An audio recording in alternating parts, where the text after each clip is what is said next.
Hey everybody, this is Rydo and we're back to video game news. Today is what? Friday, April 3rd, 2026. And yeah, we'll do a little bit of warm up and then we'll jump into the video game news. Start by scrolling down the SteamDB 24-hour peak concurrent charts to see what people are playing. Yeah. As far as the warm-up section goes, while I'm reeling and revealing as far as just having absolute awful times with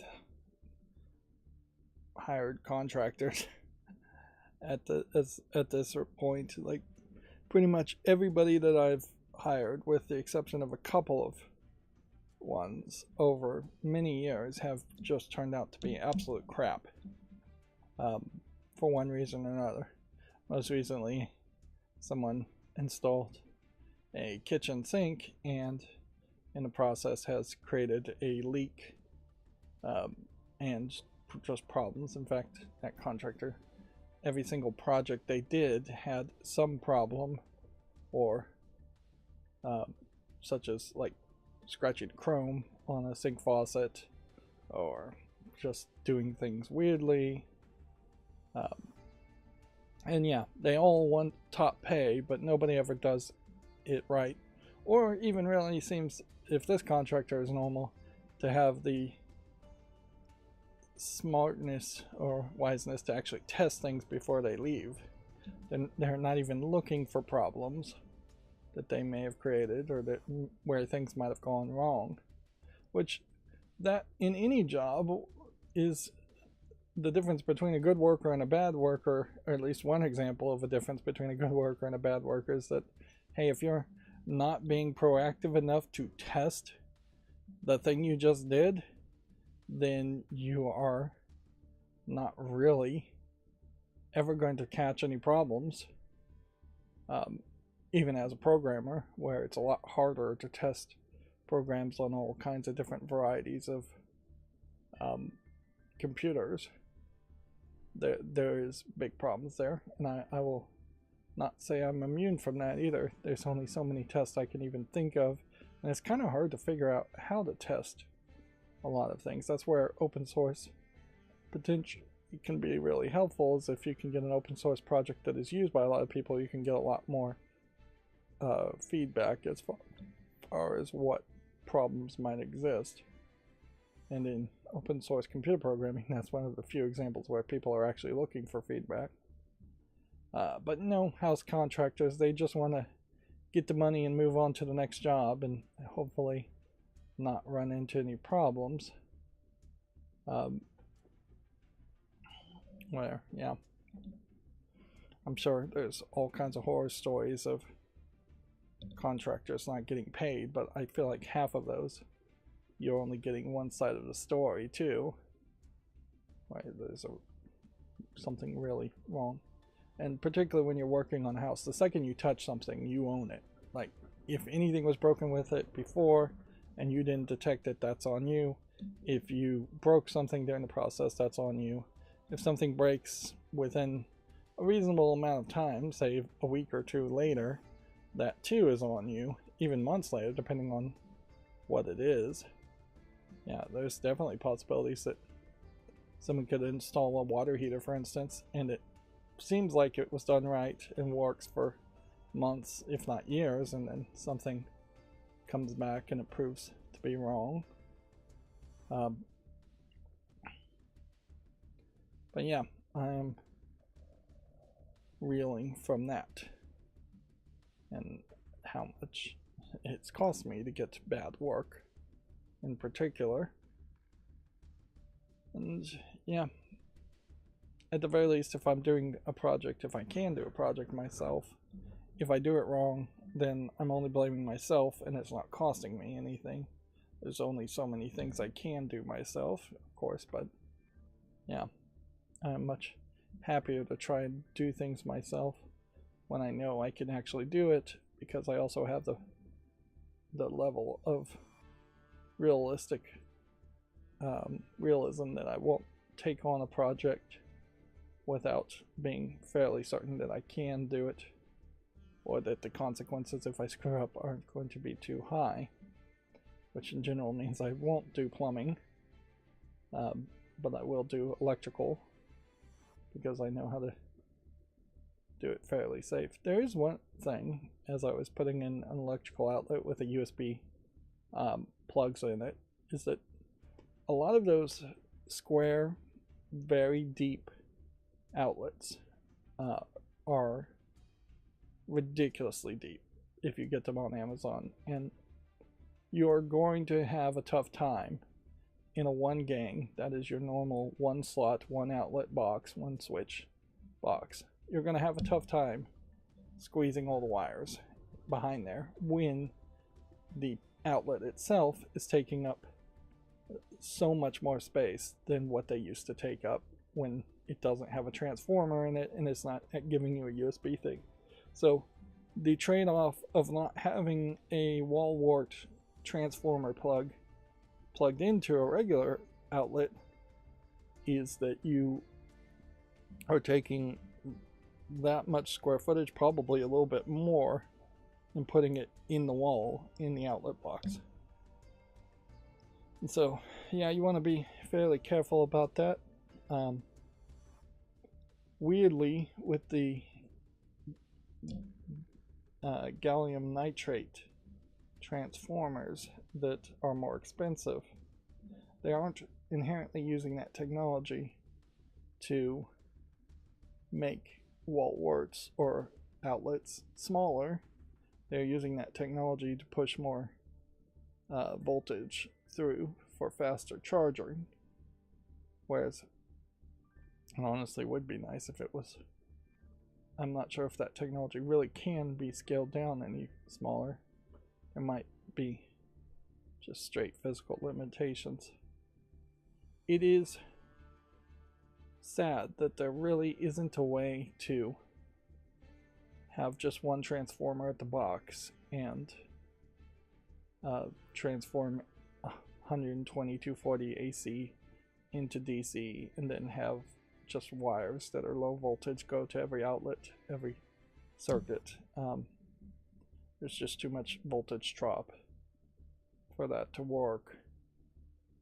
There is more realistically just an argument to have bigger boxes. But yeah, nobody really wants that either.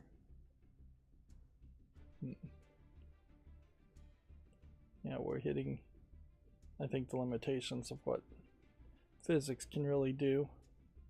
And eventually we'll probably just have devices that are so low powered that it doesn't matter. The sci-fi future that is most likely to occur is that we are going to just have a lot of light switches that don't need any kind of power at all.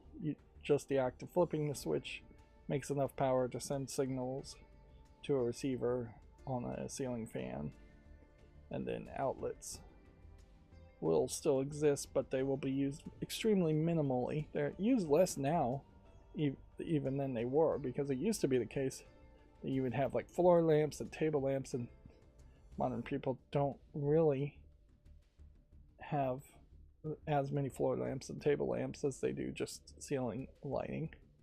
But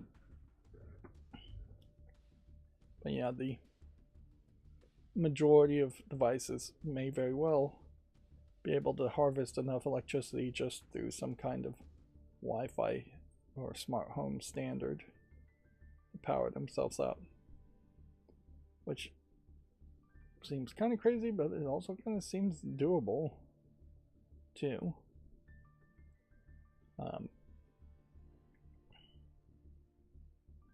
Depending on the device, but I could see smartwatches never needing to be charged. I could see clocks never being need to be charged. Although, in reality, in the future, the idea of clocks existing as a standalone device is going to be pretty rare. It's going to be an art piece type thing that few people actually have.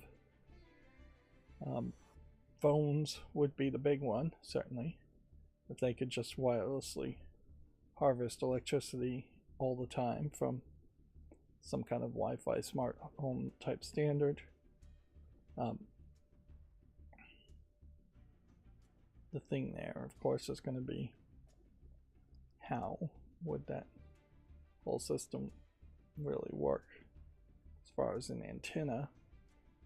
See, the funny thing is, houses with copper piping, you could potentially run some kind of signal on the copper piping. It might be a little dangerous of electrical shock, but you could probably figure out a way to make that safe.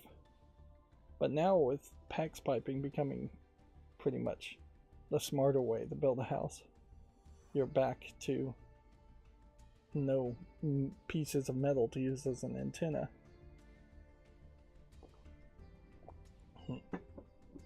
Yeah.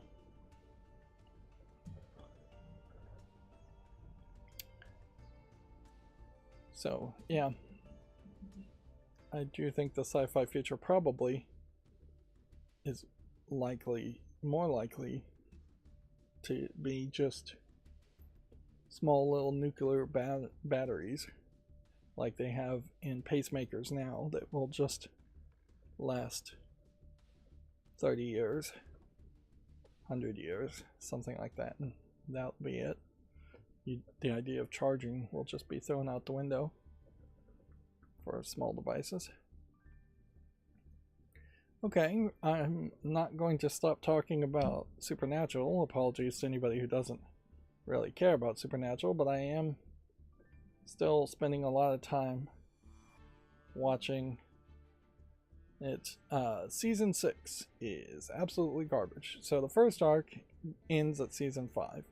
Arguably, a lot could be done to improve the first arc using some of the elements from the second and third arc, and I think you could definitely have a much better, maybe 7 seasons than 15 seasons of a show. But it feels like there was a new showrunner, because they, in their jumping the shark of season 6, have an episode where Sam and Dean go to an alternate reality where Supernatural is just a TV show, and they imply that there's a new showrunner, so I believe that's probably the case. It would make a lot of sense, which would also explain why season 6 is just so drastically worse. It's so much more silly. It's so much more pointless. And specifically in that one throwaway episode where they really didn't have time for throwaway episodes and silly episodes like that, you see the actor who played Gabriel / Loki in the background dodging bullets, like in the Matrix, as there's this gunfight going on, and there is this, I guess, joking hint there that Loki / Gabriel is alive and escaped to this alternate reality. But what it really highlights in retrospect is that it would have been much better to have that actor still be around as a character playing Gabriel instead of the replacement character, Angel Friend, that they introduce and kill off in one season. The beginning of season 6 introduces the idea that of all the monsters that they've been hunting for the first 5 seasons, which, again, all of the Monster of the Week shows, you really only saw the monsters maybe once and maybe twice for a couple of them, before they started season 6 and started introducing the alphas. And as soon as they introduced the alphas, they are like 4 or 5 episodes before that concept is just thrown out the window. And that's pretty much all of season 6, is there's concepts that are not used to their fullest and get thrown out the window. The Angel Friend character being killed in one season being a great example of that. The Angel Friend also was the perpetrator of stealing a bunch of weapons from heaven after the chaos of the apocalypse not happening. So they introduced the idea of things like the Staff of Moses which, yeah, that in itself could have been the new cult that they were looking for an entire season. But no, you see only a fraction of the staff, and you'll see it only in one episode. They are still dancing around kind of pointlessly in season 6. The idea of Sam getting his soul back and having memories of being in hell leak into his mind and potentially driving him crazy, which really only takes, they talk about it throughout the entire season of season 6, but they really only do anything with it in the very last episode.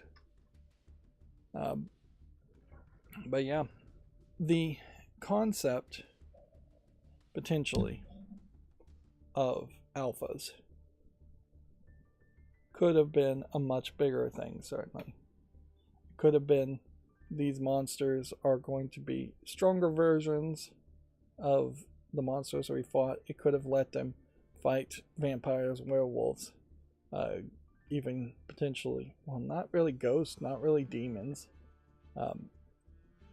They could have gone a whole season just on alphas of the monsters they've killed, but I'm not sure that there were even 26 episodes before this where there were 26 different types of monsters. They didn't go very deep into the lore. They changed it up a little bit, but not by that much.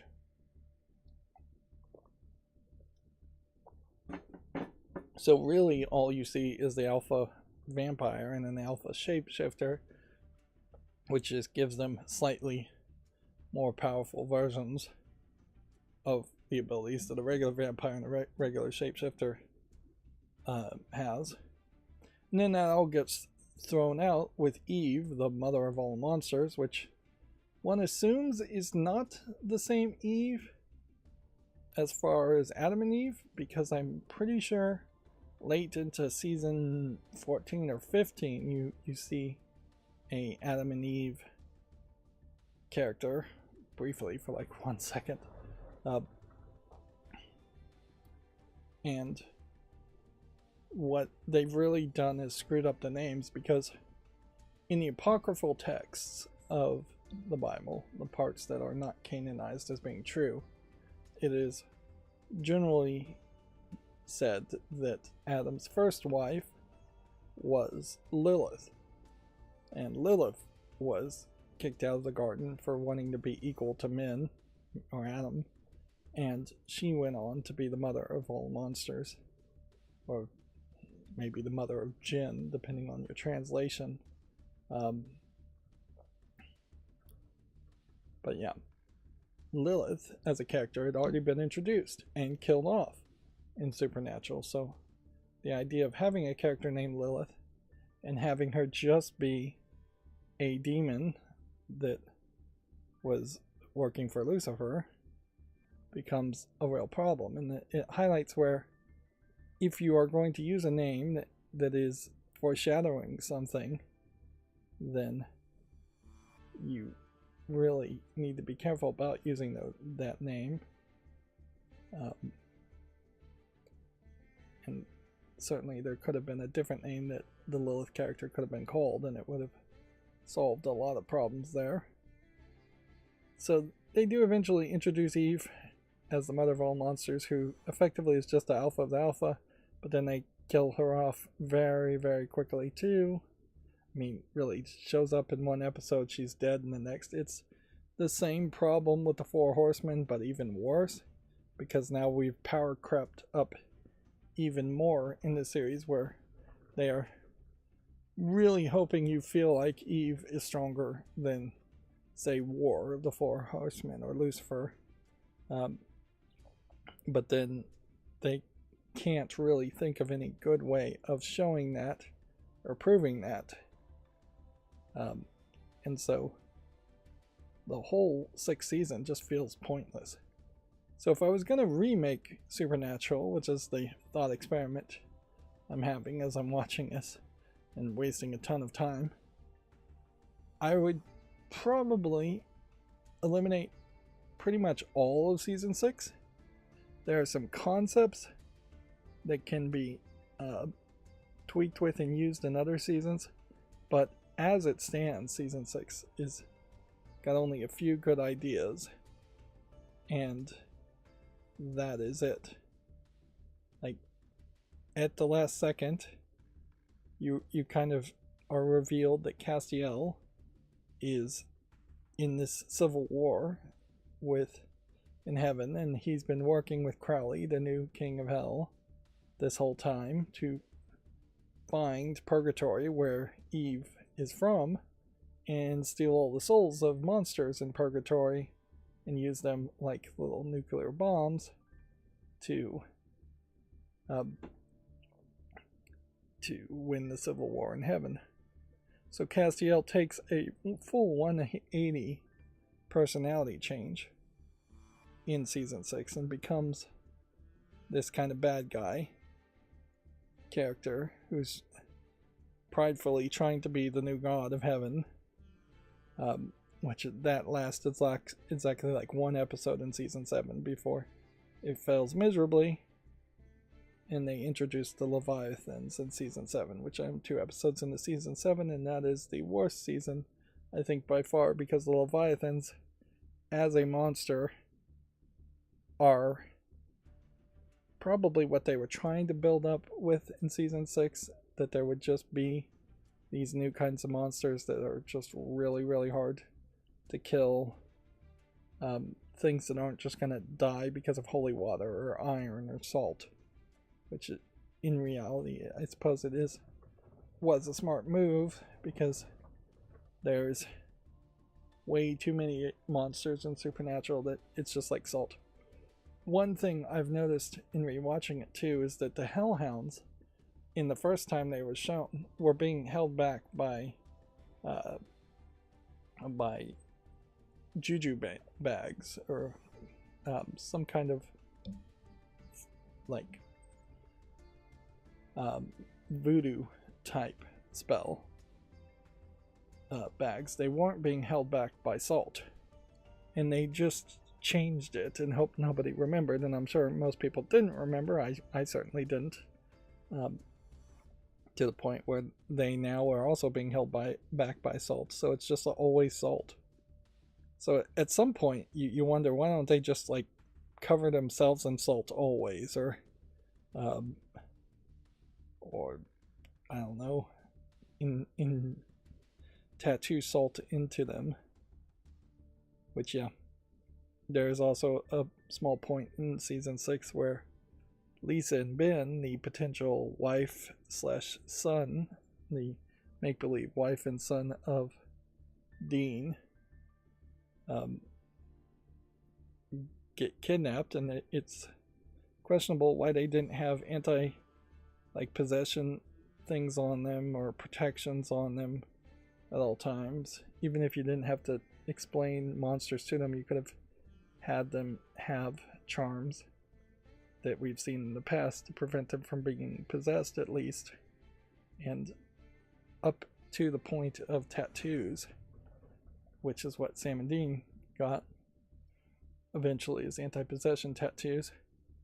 Like, the mother certainly could have gotten that tattoo too. I don't know if it really has to be in the upper chest area, or it could be somewhere else, because frankly you could tattoo it on to even Ben, and that wouldn't have been that big of a deal. At season 7, as Castiel tries to be the new god, he does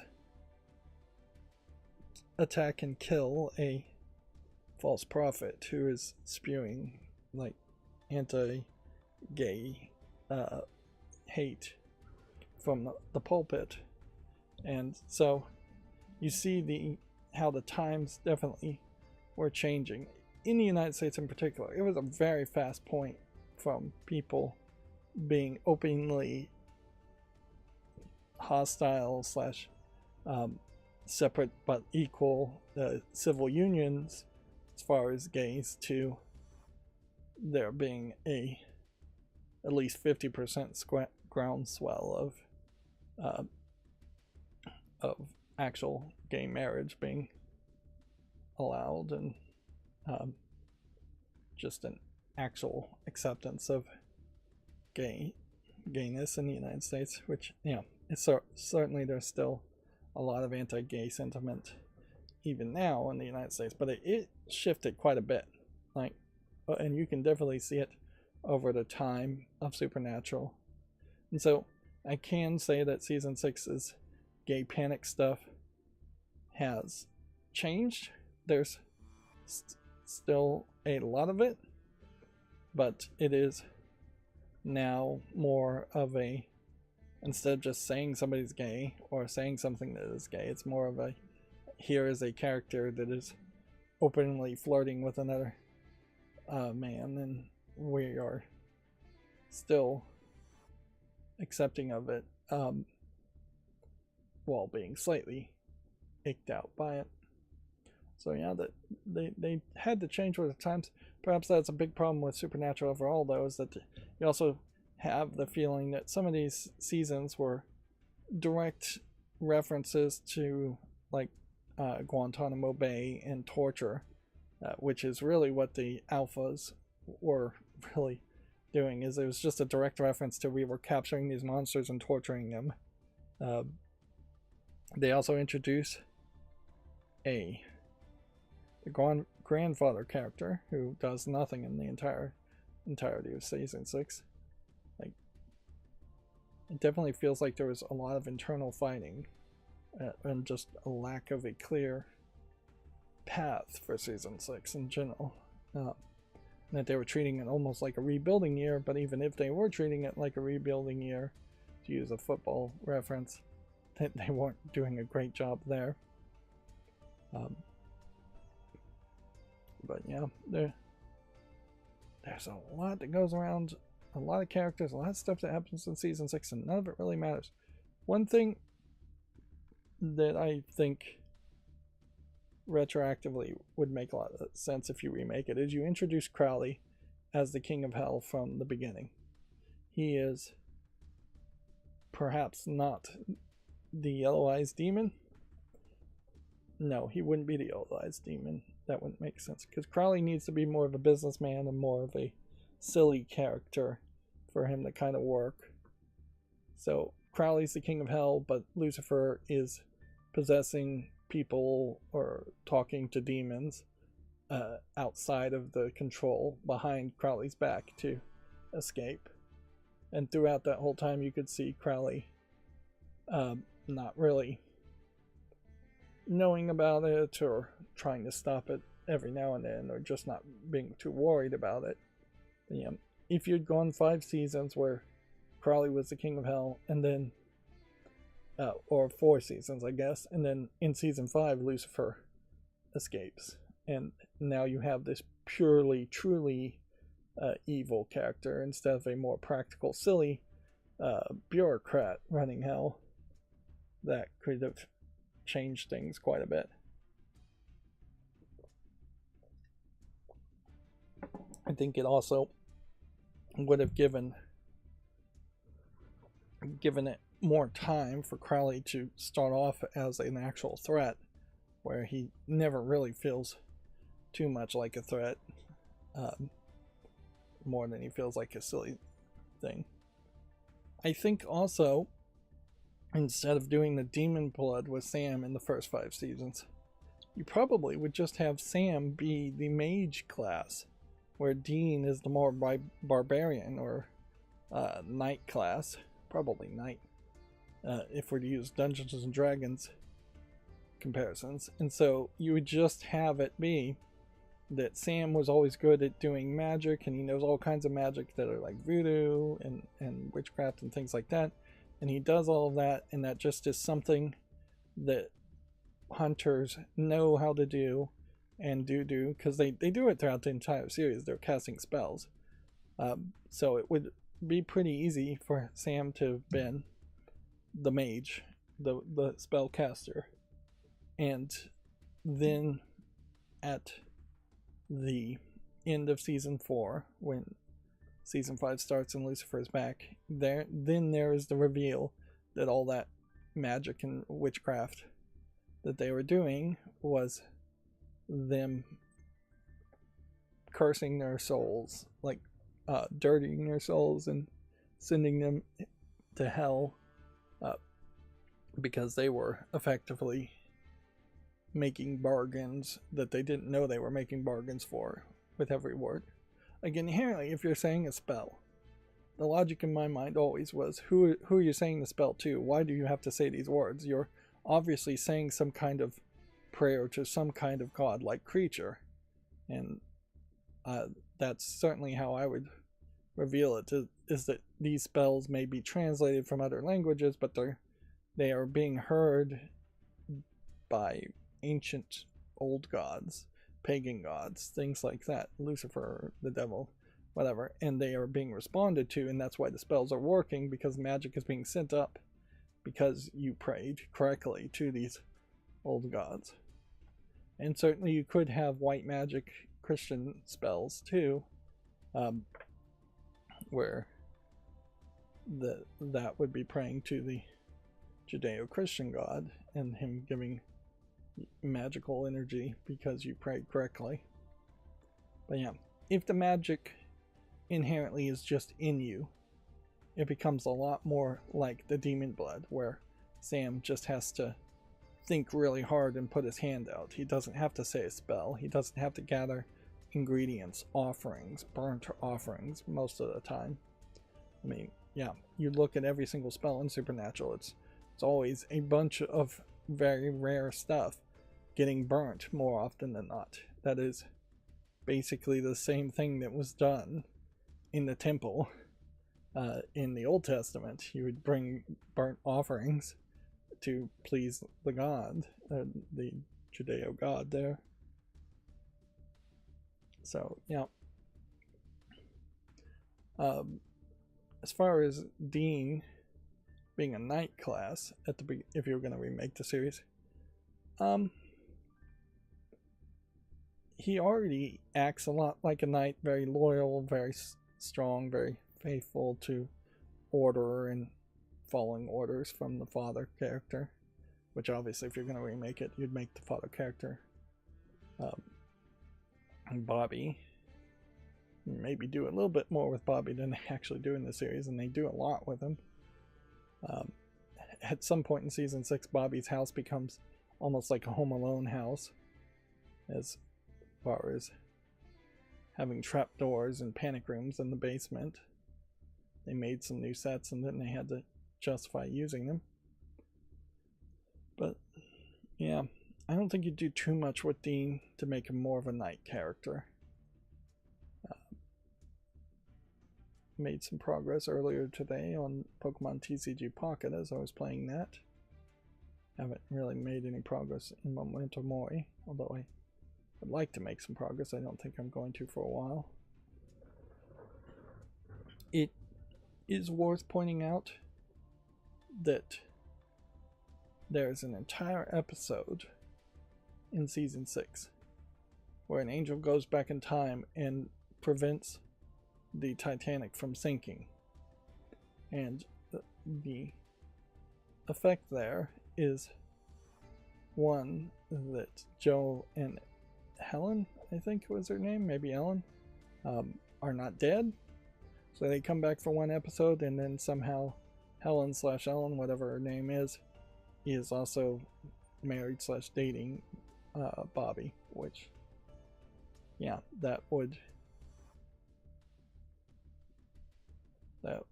have been an interesting twist, but they didn't really want to commit to that, and so it's really a throwaway episode that, like most of the Supernatural episodes, continuously has this issue where the important content is like one conversation in an hour-long episode.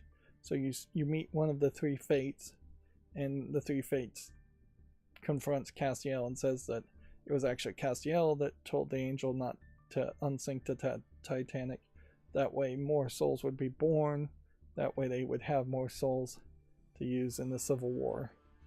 against Raphael, which Raphael as a character is almost utterly unimportant. Raphael is just like the next angel down in the hierarchy that's still alive and free to run around, and is just trying to set the apocalypse back in order and continue to have it happen. The only thing that's slightly interesting about Raphael is that half of the time Raphael takes a vessel, it is a female vessel instead of just a male vessel. And Dean makes a dude looks like a lady joke in the fairly inappropriate time. But yeah, again, so now it's more of just the beginnings of the cross-dressing / trans panic jokes instead of gay panic jokes, although I'd imagine in the minds of the writers it's all the same. It would have been all the same at the time. I guess it does establish that higher angels can have female vessels, but we had already seen female angels that were in female vessels, so that didn't really change anything. Yeah, Raphael as a character is underutilized, and in later seasons you kind of have the same issue. Like, there's a lot of things in the later seasons that make this season 6 utterly pointless. Oh, by the way, I saw that Valve has potentially updated their front page, so when we get to it, it may look very different, particularly with my modifications. I can see here that the entire footer at the bottom of Steam is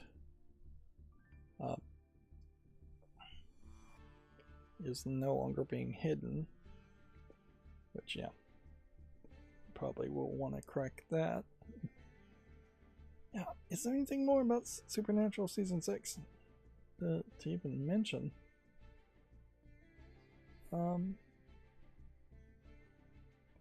It is probably at Season 6 that is the last that you actually see of monsters. Perhaps throughout the future seasons you have them speak of monsters and monster hunts, but they are assumed to be so easy and so boring that you don't actually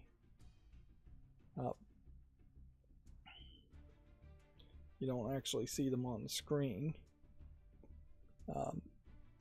Yeah, they really do Castiel dirty in Season 6, which was just never going to really work, and it very much undercuts the final season in the fact that you actually do get a replacement new god. So everything that Castiel was trying to do in Season 6 is what the new god character does do in Season 15. So it takes them potentially 9 more seasons to steer the ship back to that port. Sam and Dean don't feel like they develop any more of a relationship or any better of a relationship in Season 6, and I question if they ever will throughout the entire series. Whereas it would have been kind of nice after Season 5 if they were not at each other's throats so often. Sure, they're brothers and they might fight about little things, but I feel like they should be pretty mature and professional by this point. They also do a thing, and this reminded me of an episode I think in Season 5 where where a character says they love when Sam and Dean talk and say the same words over each other at the same time, which they really don't do that. It's kind of like a made-up thing that maybe they did it once in one episode and maybe it got replayed a lot, but having just watched the first 4 seasons, by the time they said I love when they talk over each other, I'm like, have they even done that once in the series? Because I'm not sure they had. And with words in season 5, this is a loose connection, that you have this phrase that gets said over and over again. And I'm wondering if it was something that was actually said politically in just a common discourse in the real world. But you'll have people ask the question, can't or won't. But yeah, very often you'll get this repeated phrase, like it means something, by different characters saying, I can't do this. And then you'll have Sam or Dean ask can't or won't. And then the response will be either can't or won't. Both. But yeah, it doesn't really mean anything. It's just like a phrase that some new writer in season 6 must have really fallen in love with. And if that phrase had meant something, then it would have been fine, but it doesn't mean anything. It's not like you get into the last episode of season 6 and there is a big question that is asked and they ask can't or won't. Oh yeah, and I guess it's worth pointing out that in season 6 of Supernatural, you get a pretty much complete rebuttal, complete reversal, I guess it's a better word to use, of the idea of Castiel being part of the selected family, not the biological family of Sam and Dean, and that kind of in the middle of the series they say you're family to us, or you're like family to us, and by the end of this series they're like, you're not family to us at all, or that you have to earn it to be a family member, which is the absolute opposite of what actually being a biological family member is all about. That their Fast and the Furious twist on family, which would have been done before Fast and the Furious really was all about family, is inconsistent by quite a bit in season 6 and kind of pointless in Supernatural overall. If the theme was supposed to be about family, you can't have a crappy, at least emotionally abusive, if not also physically abusive father of Sam and Dean. He obviously was emotionally abusive just because he was dragging his kids around while hunting monsters and just not giving them a healthy, safe, normal upbringing. But then you also have a crappy grandfather introduced in season 6. The only character that they try and make be a good character in their family is the fridged mother, who shows up every now and then to re-emphasize that they really love the mother, although they never really even had the mother as a mother. Particularly Sam. Sam would have been 1 or 2 when she died. Dean, maybe 4 or 5. So yeah. But yeah, nobody in Sam and Dean's family are great. And even the selected family of Bobby, being the replacement father figure, isn't always great. So yeah, not that family is always supposed to be sunshine and lollipops, but the theme of family in Supernatural is particularly crappy. They mention Adam and saving Adam from being locked in the cage with Lucifer, and the deal is given to either save Sam's soul from being locked in with Lucifer or Adam. Dean immediately, without even thinking about it, chooses Sam's soul. So the half-brother Adam, who's really only showed up in a couple episodes, is also not treated as family. And the attempt at creating a new family for Dean with Lisa and Ben falls flat and is terrible as far as what it's shown. So yeah, the idea of family, if you're going to remake the series, would have to be focused a lot more on it. Otherwise, I would say just don't focus on it at all. Like, it opens up a lot more doors, certainly if you don't focus on family in this case, because then you could have new actors come in and leave, and they wouldn't have to feel like they're somehow related to Sam and Dean.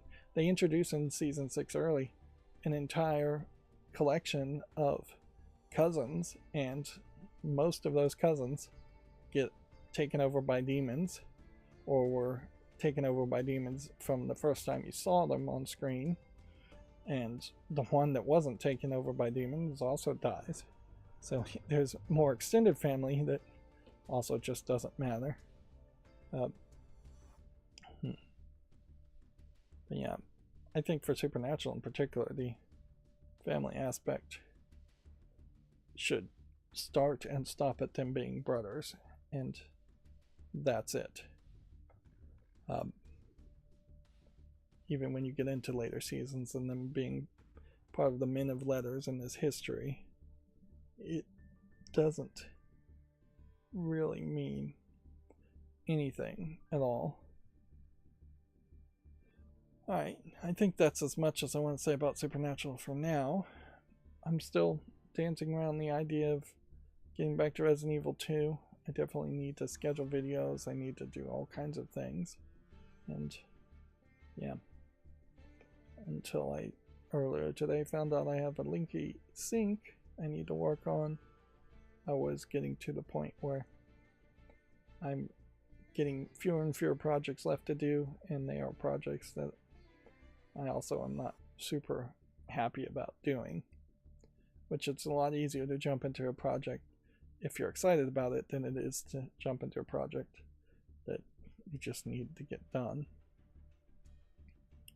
Alright, so yeah, I saw on the Steam update that the appearance of Steam had been updated. That being said, I may have already flicked the switch for the update, so it may have been that we were in the beta looking at the Steam front page.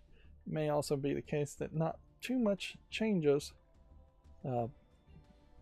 based on this vertical format that I'm applying to it.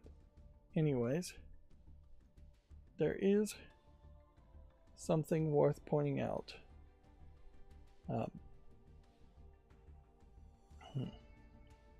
Resident Evil 1, 2, and 3, not in the remake forms, have been released on Steam. Basically on April 1st as a kind of April Fool's Day joke, but not a joke. So let me see if we can pull that up from here. Let's see if we go to Resident Evil 1 that is here.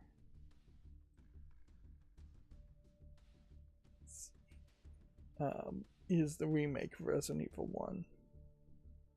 And so let's work our way to Capcom's page.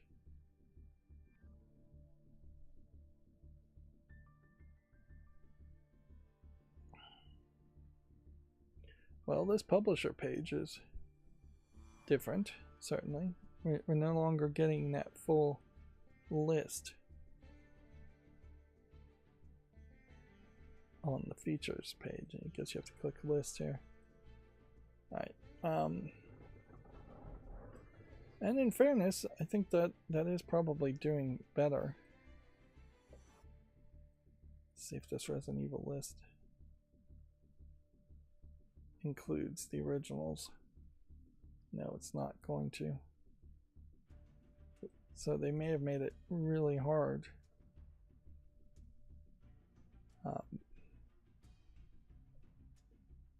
See all announcements.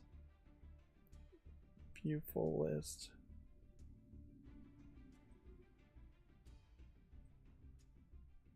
Full list is just Dragon's Dogma list.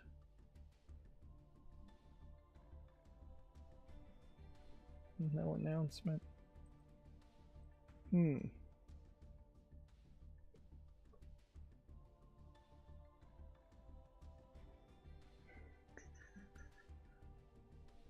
That is interesting. So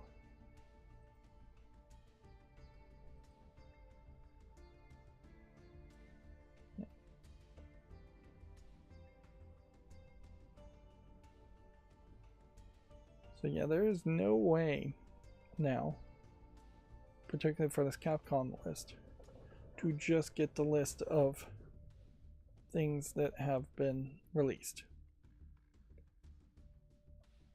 Just to get them all, which in the case of Capcom in particular does kind of make some sense that you wouldn't. Let's turn that off. Oh, probably save some RAM. And then let's turn this off.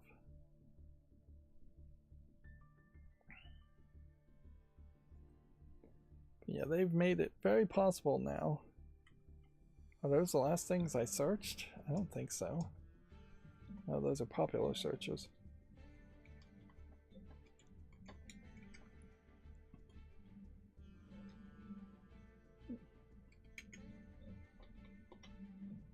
At a certain level,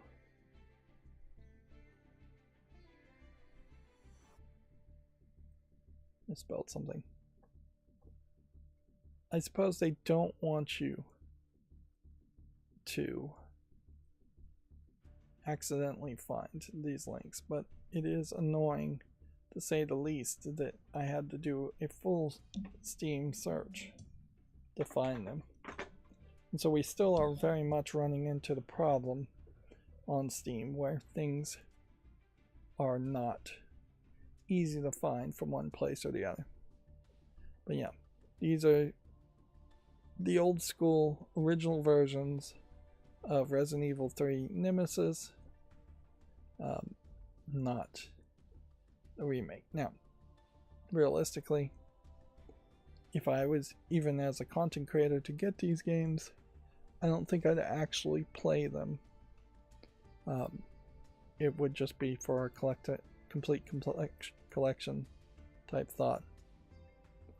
Yeah, and you can see with Resident Evil 2 Remake that the Nemesis character here is going to play a lot like the Mr. X character in Resident Evil 2. But yeah, this is a 1999 PC version of it. And it's close to the original versions on as you're going to get. And here we can see Resident Evil 2, and yes, it looks extremely different than the remake. Notably, there are no spiders at all in the Resident Evil 2 remake that I know of. So yeah, they totally remade the game, but I don't think they really changed much of the story or anything. They just turned it into a more modern twist on what it would be. Like this central area looks very similar to what the remake looks like. And I imagine that the original Resident Evil game versus that remake is almost exactly the same. Of course, it is way uglier, low polygons, and all of that. But I suspect, since they didn't really do that full-on remake feel, and they still had the tank controls in the remaster of Resident Evil 1, which is all it really is, that the layout of the buildings and the locations of things are exactly the same. And certainly that was how it felt when I played the remaster of Resident Evil 1, is that it was just a very old game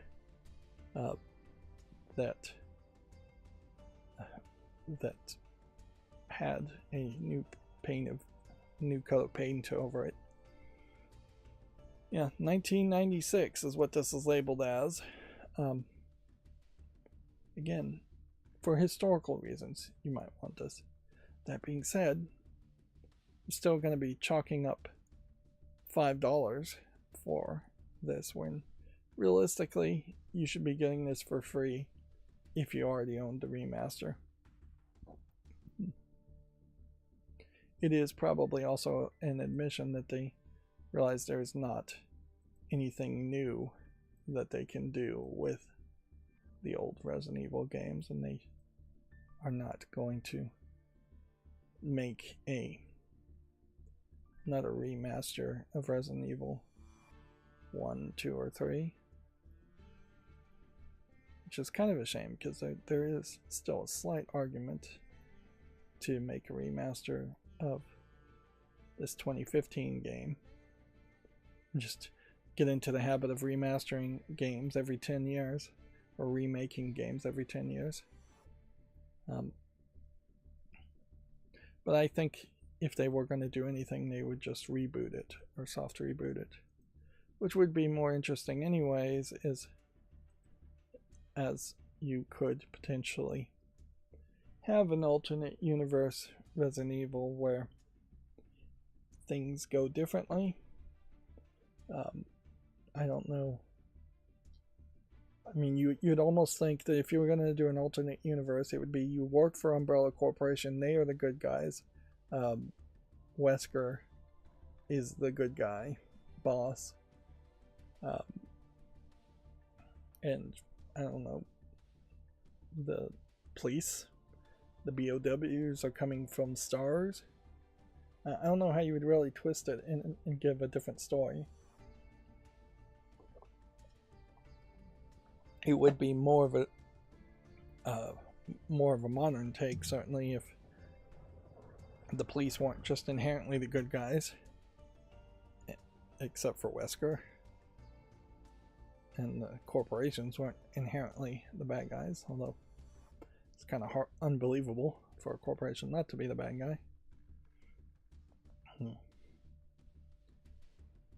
I think there is perhaps, with the update, going to be more of these video trailers just playing, just more video, more flash happening. We are approaching Easter. I think this I Am Jesus Christ game, though, is a joke. We can see that Resident Evil 2, the original, is trending, although it's probably being hurt by the fact that the other two games are came out at the same time. And I suppose that is one of the few positive things you can say that sometimes comes out from these kinds of April Fool's Day type activities, is that at least they put out old games, which probably means they were working on them to make sure that they would work. Yeah, and with the update, this is back.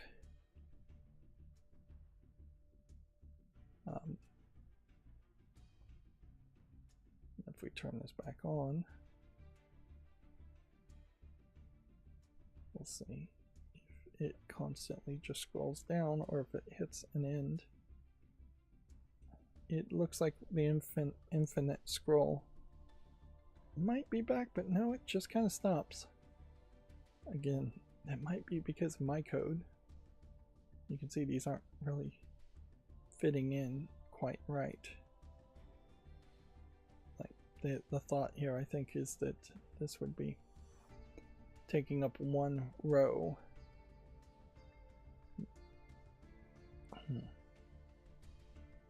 But yeah, this is different. This has been changed with a different style tag, which also perhaps highlights that anything I do to change the appearance of Steam or other web pages can be undone at any point by the web pages themselves changing how they work.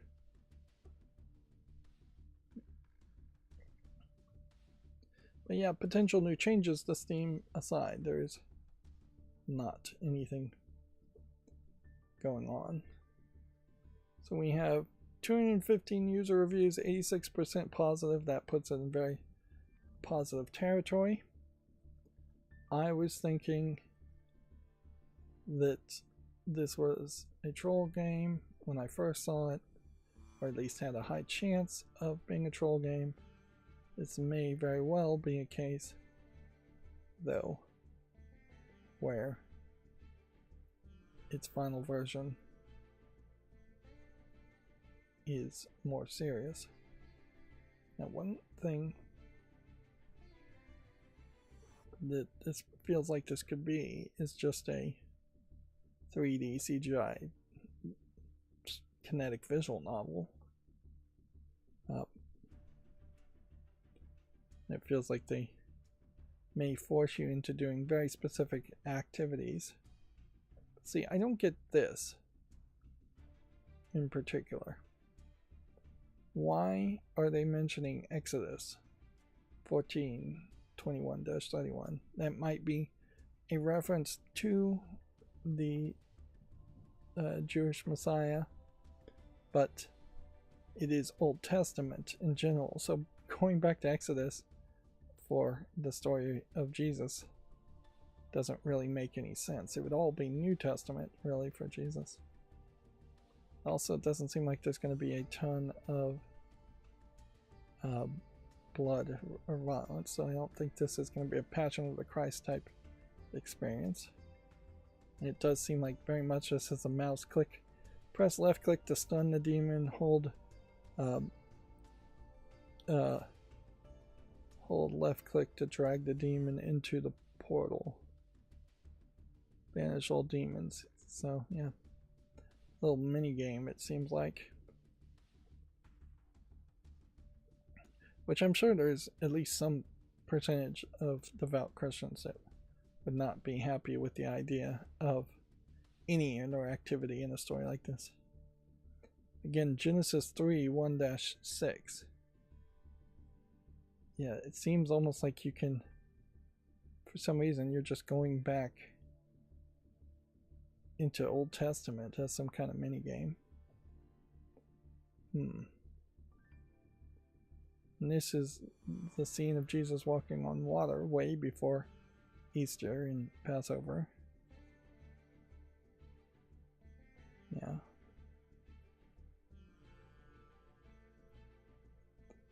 But yeah, in fairness, there is probably a limiting factor. Let's watch the actual trailer and see what this looks like in movement. There's a limiting amount of stuff you can do if you're just going to cover the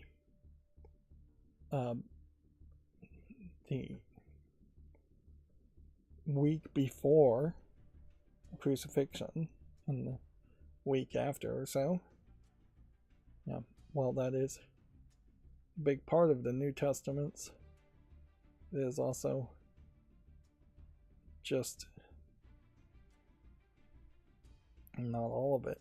And see, like, the point where they lower down a sick person for Jesus to heal is not part of the whole Easter story. Walking on water is not part of the Easter story.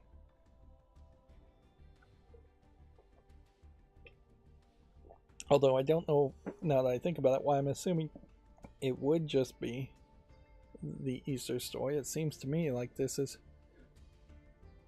actually implying it's going to be the entire New Testament tales of Jesus. So the entire Jesus story, which we'll see how true that really is. They do have the release date, right? Certainly. If this was going to sell, it would be something that would sell around Easter. So this may be the first year in which we actually do have a earnest attempt at a Christian game that I've ever seen coming out. Yeah. But yeah, when this first was announced, it was just kind of this, what feels like AI generated art thumbnail, and so I wasn't taking it very seriously. I'm going to put this on a wish list, but then I am also going to I'm going to look at the reviews in a second. Interesting, it's bundled with the Talos Principle, which is a odd bundle considering how well, it's bundled with the Talos Principle too, but like the first Talos Principle is very much an anti-obeying God message. And then it's also weirdly bundled with several other games that make no sense at all. Gold Mining Simulator, Contraband Police, Thief Simulator. Again, that screams to me that this is really joking more than taking it seriously. I wouldn't be surprised if they got halfway through development and decided to go more serious with it.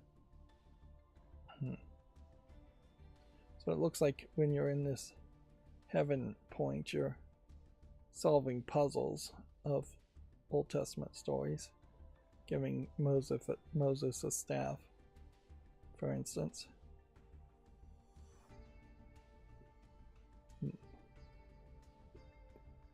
Yeah, and you're playing from the perspective of Jesus, so you don't see him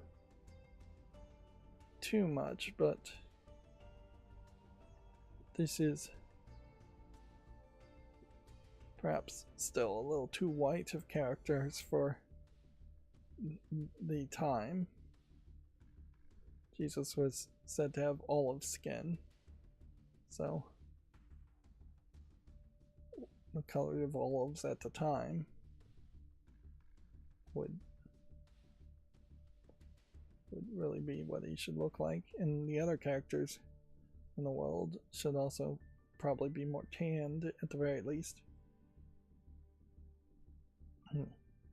AI tools were used in the production of the voice acting. We are a 5-person team that have been working on a project for several years without the budget of a large studio. In our case, this was a practical solution that allowed us to complete the game at a level of quality. We're aiming for all creative decisions in the final shape of the game were made by our team. AI was used in supporting production tool, not as a replacement for creative work behind the game. Although arguably, when you're retelling a story that's already written, the creative work is just going to be a little bit less.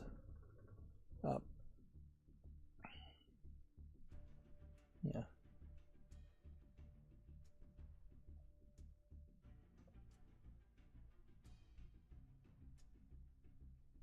Let's see. I'm looking at this reveal.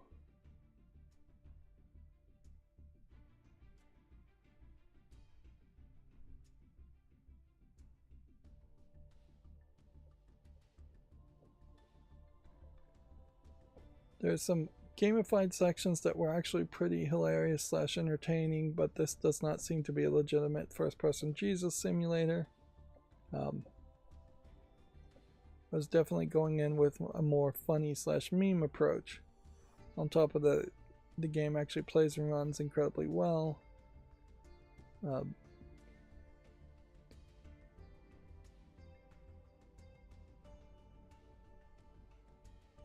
Yeah, they do say this is probably the closest you're ever going to get to a game that legitimately showcases Jesus' story.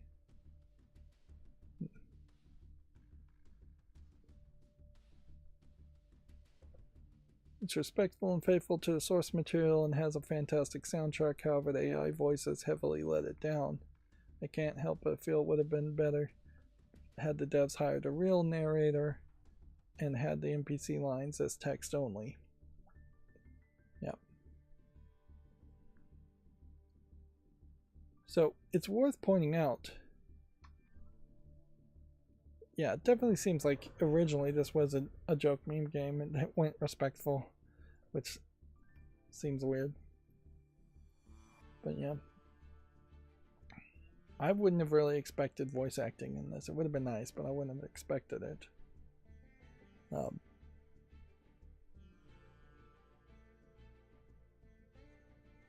But yeah, strange. it's revolutionary as much as Jesus himself was a revolutionary, in that we have not seen a video game that has either accidentally or intentionally become a somewhat respectful retelling of anything in the Bible. But we'll see how well, I guess, it actually sells in the long run. But yeah, that is somewhat exciting. I kind of wish it had just started off as being respectful, though, and didn't start off advertising itself like a meme or giving off the appearance that it would be a meme. But all of that seems to be scrubbed from the page now. Alright, we don't have any refurbed Steam Decks.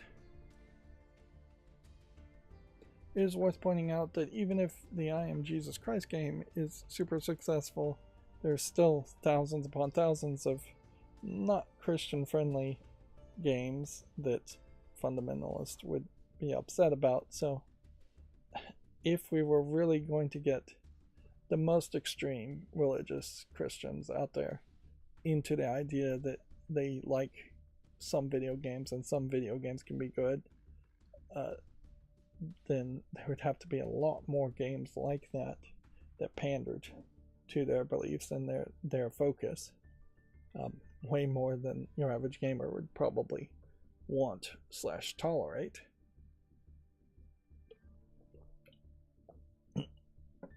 It's kind of the same reason why there still exist Christian bookstores in the United States versus regular bookstores.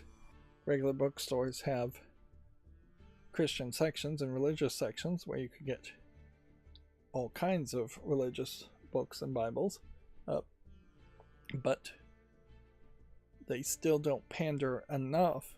A regular bookstore can't really pander enough to satisfy the most extreme religious people who want a Christian bookstore where there's nothing but Christian material in the entire store, and they can have their kids run around that store and not be tempted / see any kind of anything that they would be upset about.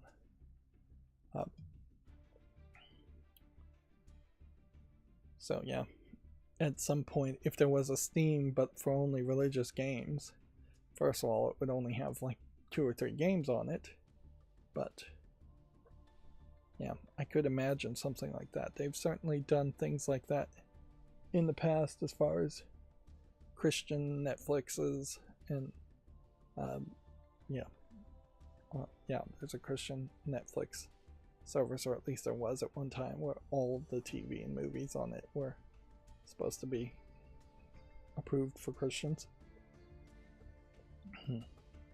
Which we could certainly get into the theology of you're supposed to, as a Christian, go out into the real world and be an example of that, and if you are mentally only watching Christian Netflix or reading Christian books, you are never going out into the real world and being an example.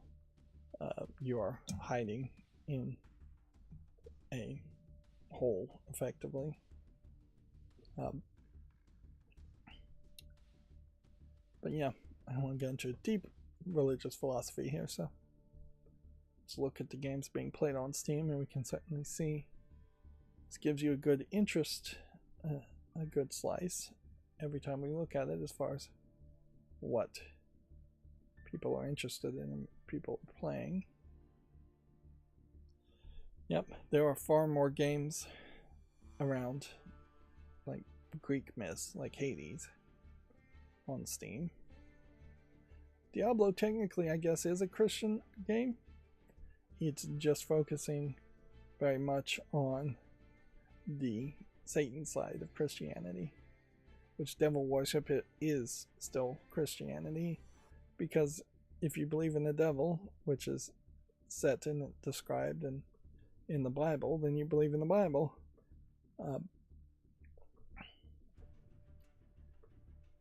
So yeah, it's just the other side of the coin. I guess if we were to stretch the definition that far, there might be quite a few Christian-based games out there. That is quite the stretch to make. So we got the coin pusher game and we got the scratch off game. There is a danger, particularly on the Steam Deck, it feels like, that it is going to become the addiction machine for people, where they're playing addictive semi-gambling experiences. Although things that are RPG games and take forever to play, like Clair Obscur, also may have been pandering to addictions quite a bit too. By far the most common theme, I think, in games is zombies, and perhaps we should try and find a way to not just default to zombies, but it's so easy to default to zombies. A undead creature that one assume has no soul, has no mind, makes for easy cannon fodder to shoot and kill. Plus it doesn't require you to really write too much of a story as far as why bad guys are bad guys. Mindless monster.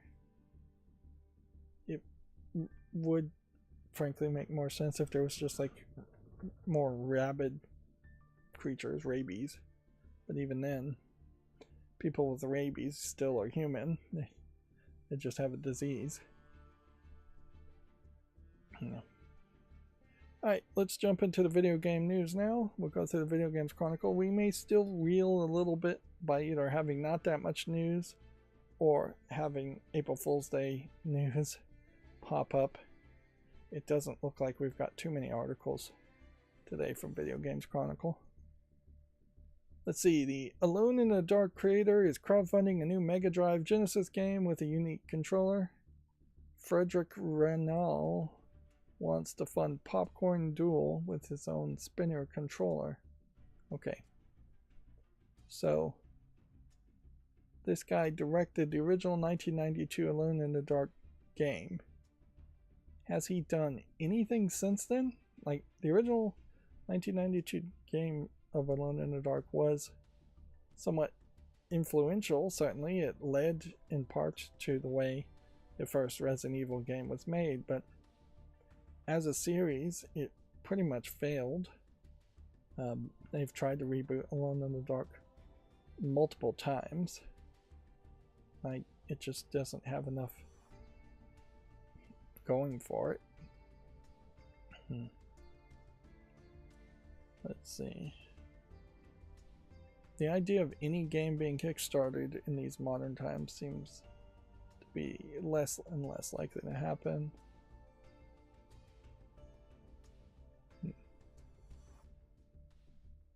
A spinner control for the Sega Genesis means you're effectively trying to introduce a very old arcade input system that only made sense maybe for Pong. But yeah, you're talking first generation console style inputs. There was something with a spinner controller, but it never was a very popular input method, and even now wouldn't make a lot of sense. If you were going to do something like that, you would introduce a 6 Degrees of Freedom controller, which there's very few of those that are made and they're very expensive, but that would potentially let you manipulate objects in a 3D space, where a spinner definitely can only do 2D space. But yeah, I feel like this is a really weird concept and not really deserving of being kickstarted. And looking at this guy, I mean, he looks rather young for somebody.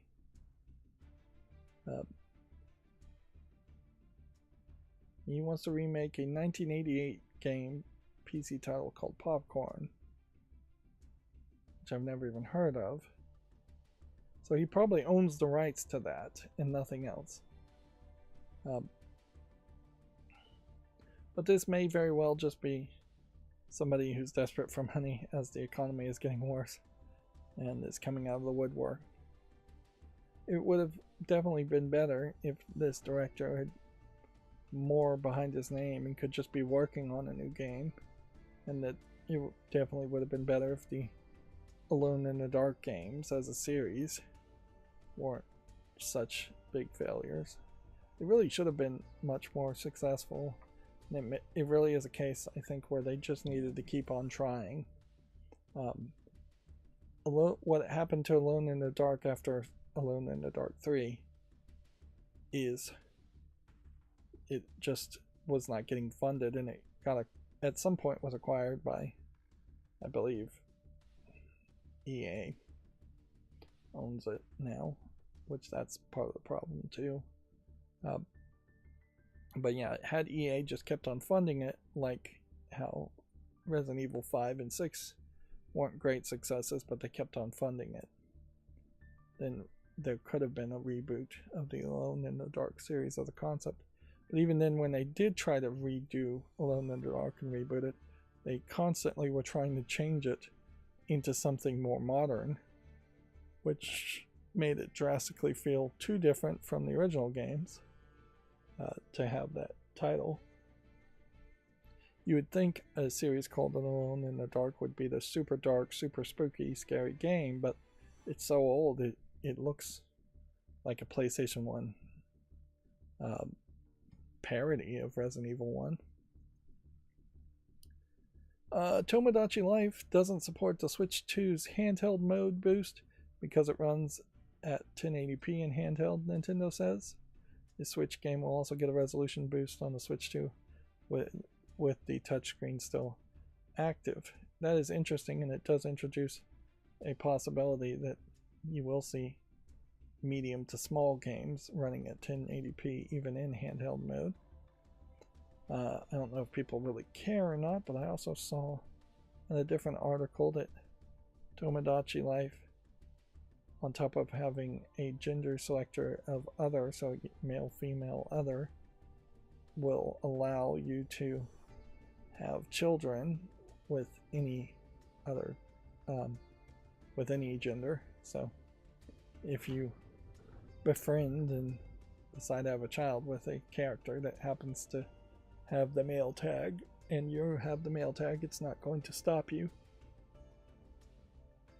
Which, from my perspective, yeah, in fiction, why put blockers, why put limiters there at all? The more important thing is, what in the world is Tomodachi Life? Is there an actual game here? Is it actually worth playing or not? Yeah. Let's see. Amazon Prime's 12th free games for April include XCOM Enemy Unknown Complete Pack. I've long since stopped looking at the Amazon Prime free games. I definitely would not keep Amazon Prime if I was going for free games, since only in the first year or so it felt like where you're getting Steam codes. Now almost everything is either Luna or Epic Game Store codes or unique codes for unique games. 4 retro baseball and football games from the NES, Super NES era have returned to the Switch and the PS5. Jellicoe's Bases Loaded 2 and Goal 2 have received a modern day re-release. Arguably, all of these games should have been public domain by now instead of Nintendo selling them again to you. These games might be something that somebody has some nostalgia for, but most likely you'd play it for 5 to 10 minutes and then you'd realize the controls kind of suck and the visuals suck, and that there probably is something better you could be doing with your time, even if it is the case that actual baseball games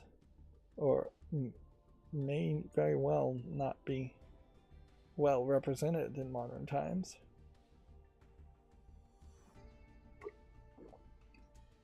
As for soccer games, depending on whether you can tolerate the Inazuma 11 anime style, I'm sure you could find something that would interest you a lot more. There is something to be said about some of the NES sports games in that they were fairly simplistic. I remember playing, I think it was just called Football for the NES. I don't believe it was a Jellicoe game. And that was very much about selecting plays and having very minimal control of the characters and what you could do other than just following the plays and using and doing the plays, which made it more of a strategy game than a action game. So I found something interesting there. Punch-Out is by far my favorite sports game on the NES, and that is not an action sports game as much as it is a pattern recognition game.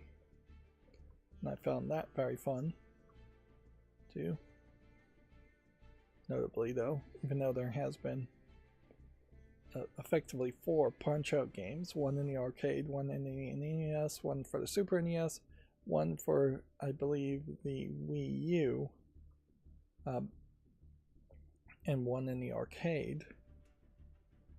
Most people really only remember the NES version, and as a series there haven't been enough games made around Punch-Out to make it consistently successful. Moving on, Pokemon has opened a Pokopia themed immersive space in London, which I guess that is just a way of saying they put out an advertisement. They put up some advertisements somewhere. Yeah. Let's see. Looks like there's a decent amount of plants going around here with little Pokemon cutouts. There's a weirdness though if Pokemon would go into the more plant theme, because that's kind of what Pikmin is. So it's almost encroaching on the idea of Pikmin being more about plants and small gardening type areas. Pokemon, I could see, might want to move in that direction though and get away from the dogfighting focus that they really have had up until this point, because let's face it, that's what Pokemon always was you get these animals and you force them to fight each other. But yeah, they had success on Pokemon, but they probably would have preferred if the Pokemon were doing something more. Of course, none of the spin-off games where the Pokemon aren't fighting each other have ever really become popular. Let's see. Yeah, here's the article. Good Old Games optimized ports of the original PC Resident Evil trilogy are now on Steam too. The new release is fully compatible with Windows 10 and 11. So we can thank Good Old Games for probably doing all of the work to make sure that they actually worked on 10 and 11, Windows 10 and 11. And so, yeah, that would certainly also explain why Capcom would put them out, since the work had already been done.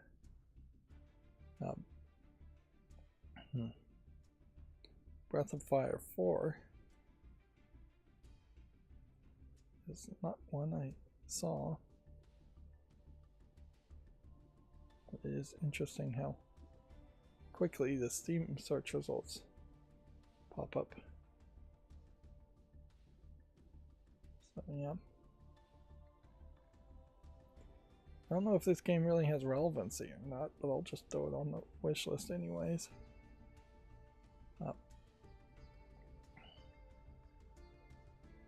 But yeah, the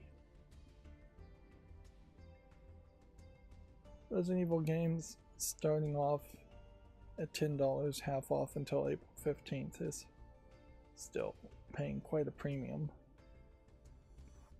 But I guess if you buy it all now, it might send some kind of message to Capcom. That being said, I don't know how many other games have older versions from Capcom that you could even see see on Steam. Yeah.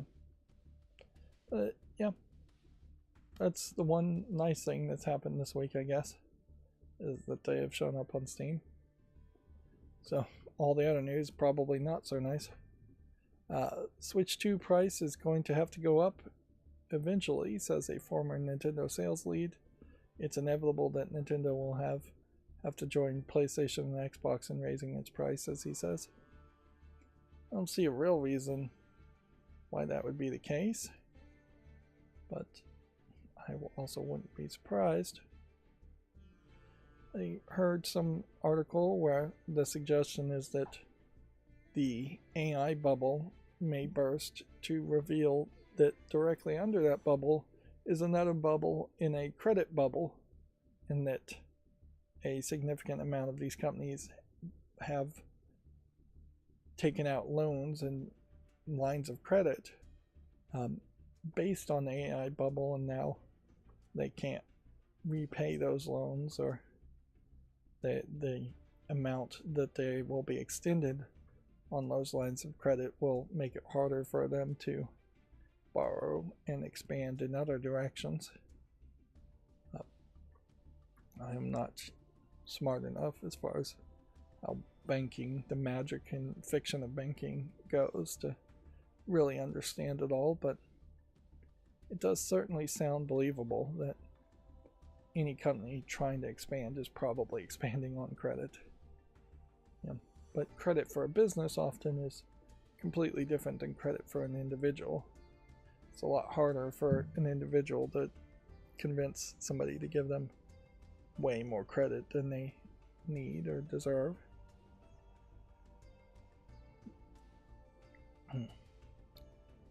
So this is an interesting contrast to what I had seen from the initial reports, but who knows, maybe those initial reports were a April Fool's Day post or just a lie. According to Video Games Chronicle, Super Mario Galaxy movie has a better opening day than the first film and is expected to finish behind for the weekend. Its domestic opening day is the best of the year so far, beating Project Hail Mary, which, in fairness, I think you have a very different audience from what people would want to see from those two movies. Not that I'm saying either one are bad, I don't know, but I just don't think you're going to take your kids to watch Hail Mary, and I don't think you're going to take your grandparents or your parents to watch the Mario Galaxy movie in most cases. And actual money here really has nothing to do with the quality of the movie. And the quality of the movie, as far as movie critics, may have very little to do with the reception for its target audience. Yeah.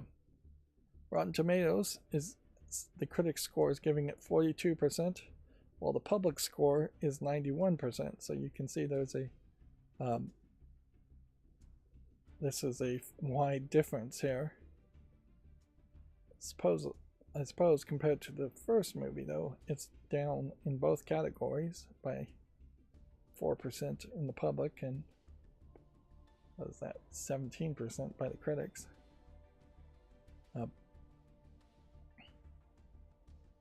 So yeah, I think the public is perhaps in general always been fairly disconnected from what critics think as far as movies go.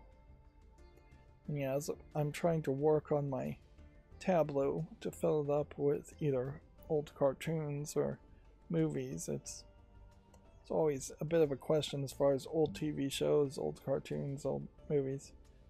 Which of those are even slightly relevant to fill up the hard drive with? Because, yeah, a lot of old movies, not really worth even keeping, not really worth watching. Westerns in particular don't interest me, so I'm not really getting any of those.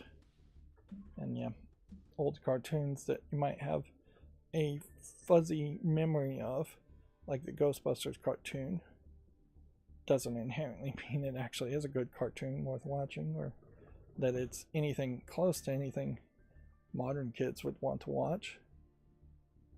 So yeah, I'm filling up the hard drive because it's probably going to just be put in cold storage at some point. And so better to fill it up. Although I'm also filling it up with over-the-air broadcasts, which run into major problems anytime there's bad weather, or they have logos all over them, or there's just mislabeled completely. Yeah, that was very quick as far as the Video Games Chronicle articles. Not too many today. So we'll go through the Gematsu articles next. A game called Snap and Grab launches April 24th for PC and then later for consoles. I'd assume it's a photography game, but I am not 100% sure about that. I guess it is some level about photos. Seems to be episodic too. It's a PC puzzle adventure game.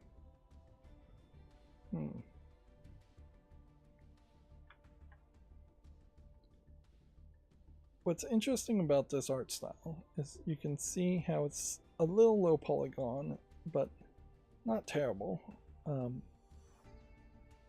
and has this kind of, I don't know what you would really call it. It kind of feels like if you were going to try and make a Clue game with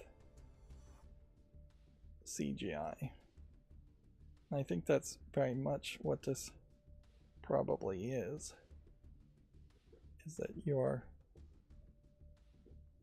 trying to take the idea of what if Clue was a fun game, and what if you were to take photos and figure out what happened or who done it.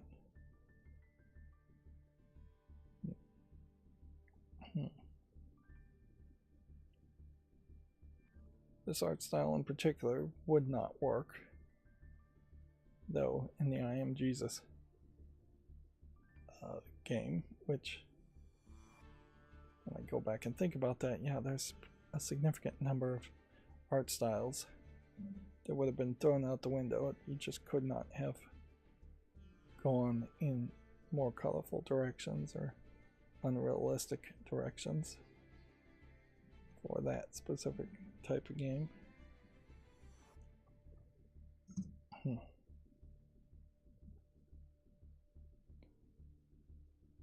What gets me on Snap and Grab, though, is it doesn't feel like there's enough characters. It just kind of feels like you would know who did it always.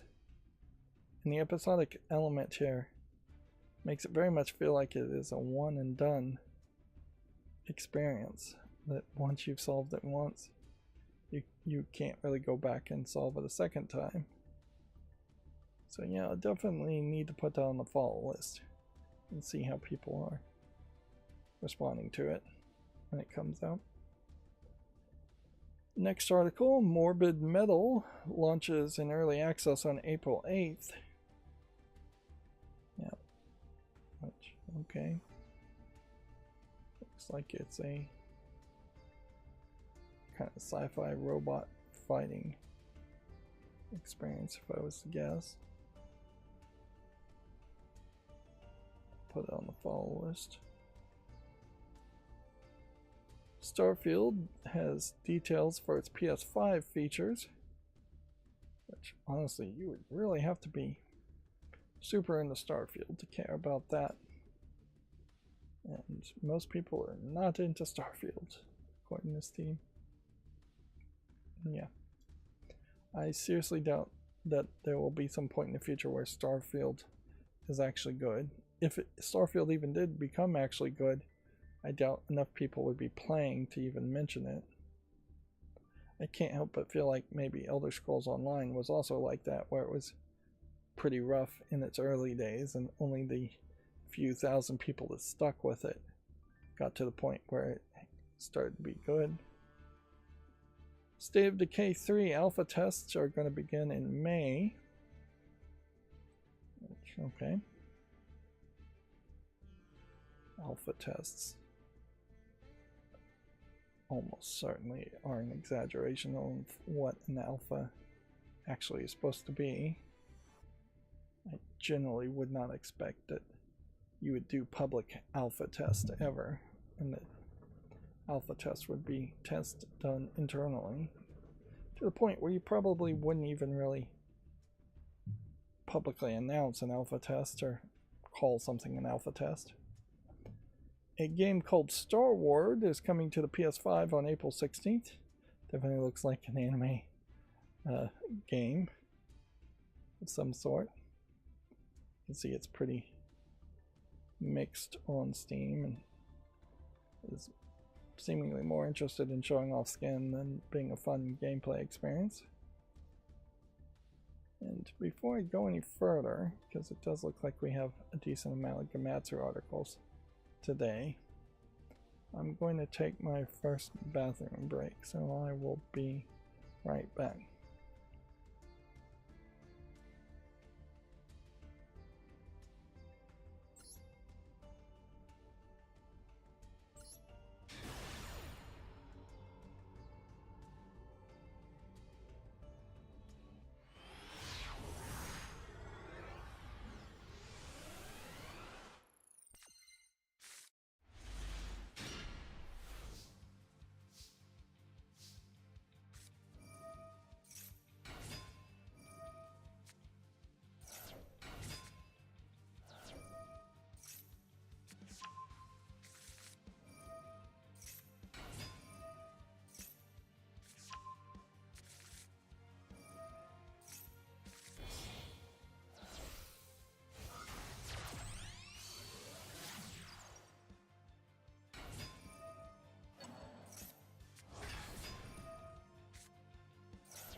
Okay, I'm back. Sorry about that.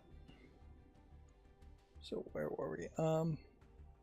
Yeah, Hike Northern Lights is now available for Apple Arcade. It was previously released for the PlayStation 5, Switch, and PC.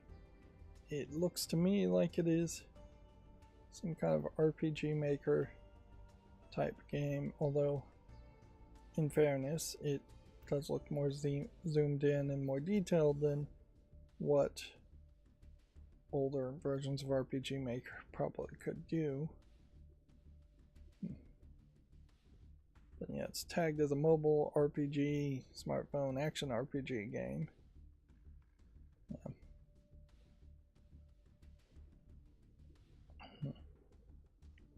There's certainly a thought now in my mind that if you just cannot get the visuals better than this, you are already falling so far behind in my mind as far as interesting me in a game that, yeah, you are really digging yourself deep in a hole if you have a game that looks like an 8-bit, 16-bit era RPG game. Particularly if you're a new game series, particularly if you're an unrecognizable game series. Yeah. The thumbnail, certainly on Steam, helps a lot more. And when I start to look at it, it starts to feel a little bit more like a open in a field Zelda type game versus dungeon crawling. So yeah, there might be something here, but then there very well may not be. It is 73% positive from 2025 and has 228 user reviews. Yeah, I'm not 100% sure this is something I really would want on my wish list. Yeah, I am continuing to dabble in the thought of going through my wish list and just removing things that are less than 75% positive. Like just raising standards up quite a bit. Even though Steam calls that mostly positive, let's just face it, you're barely getting 7 out of 10, and games in general tend to be reviewed 7 out of 10 by mainstream video game journalists. I don't know if that number really is. Now, that number though is not really equatable to user reviews. User reviews we have seen have gone down to 50% and 20% for bad games. But more often than not, before you even get negative reviews, you just get no reviews. Let's see, the new Dinpa Min is coming to Switch 2 on April 6th. I don't know what that is. Looks like one of those weird Japanese games. Weird game show, Japanese game show type games. Must See Next Return is now available. It's an independent rhythm game. There's always this interesting aspect to rhythm games, is that you do tend to have these mascot characters that feel like they are sci-fi robot anime girls or DJ anime girls, or just see, K-pop, not Korean pop, J-pop, yeah, J-pop anime girls. They stay within those 3 type descriptions as far as having an actual mascot character that really doesn't even ever matter in a rhythm game. That is a pretty terrible trailer with the audio turned off. It might have been more enjoyable, certainly, if the audio was turned on. But yeah, most of these rhythm games are not things that I could ever personally play or have any interest in. Yeah, I still am somewhat debating as far as if I was ever going to have a local gamer night, hang out amongst friends, whether there's something on Steam that would be like Rock Band, And I might very well be off the mark to think that Rock Band would even be popular at all. But yeah, the proper way to get a Rock Band type guitar controller into a computer is still something I haven't really researched enough to know how expensive that would be or how well that actually works.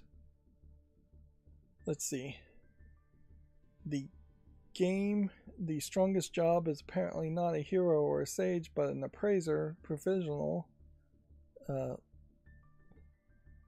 Dungeon and Mystery Girl has been announced for PS5, Switch, PS4, and PC due out April 23rd. This is apparently the title of some kind of light novel, and then I would assume Dungeon and Mystery Girl is a subtitle to it. But yeah, the Japanese joke of having light novels that just have ridiculously long, even in Japanese, titles is still going on. Although, if the title of your show is long and ridiculous, there's a pretty close correlation that the actual story and the actual game based off the story are going to be fairly low quality, fairly generic. You can see in this case it looks like it is a pretty standard fantasy RPG setting. It might be more of a survivors like game. Yeah, the good versions of animes, which are what I would have seen, take that concept and do something interesting with them, but that's very rare. Usually the concept of, hey, you're an appraiser, not a hero or a sage, but you've like, that concept could be interesting if every single fight he found a way that appraising things was used in some unique way. But it's a very fine line from it being used in a unique way to it being just a way to have the character be overpowered in a kind of silly way.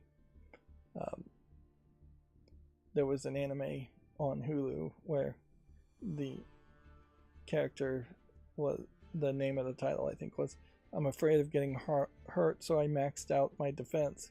And so the character just increased their defense over and over again and kept unlocking these new abilities that would increase the defense even more. But they also were adding offensive weapons and attacks too, so it wasn't just exclusively holding to the idea that they would only max out their defense and never have any offensive attacks. In this case, if he was able to appraise things and hand better equipment to his companions, that would be the only way I imagine he could actually succeed.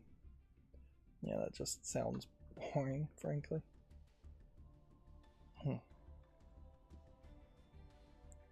Yeah, you can definitely see that the characters here are designed to be your standard companion characters with at least 3 female love interests. And see, that's in particular why I wonder if this isn't more like a survivors game where you're just constantly getting more upgrades. I'll put it on the follow list and we'll see if anybody likes it or cares about it. Guess we'll go this way. Let's see, Street Fighter 6 DLC character Ingrid teaser trailer is available. which I'm a little surprised. I haven't heard anything from Street Fighter 6 in a while, so I'm a little surprised that there are any new characters being added. Street Fighter 6 is still in a weird position where it's just trying to do this whole new generation of fighters, and the beloved fighters from previous games are older and different.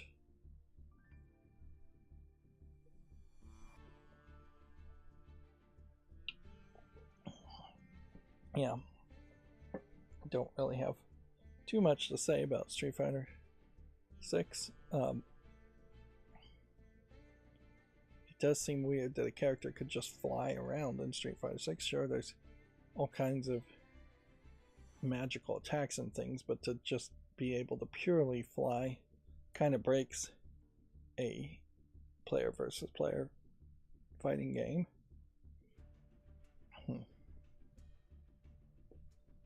Yeah.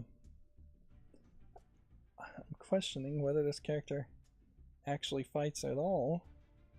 She seems to just be talking to this character. So yeah, she seems to be very magical, more magical than one would expect in a Street Fighter game. Perhaps that's a great example of where Street Fighter as a series has really failed to have a firm foundation of what it is.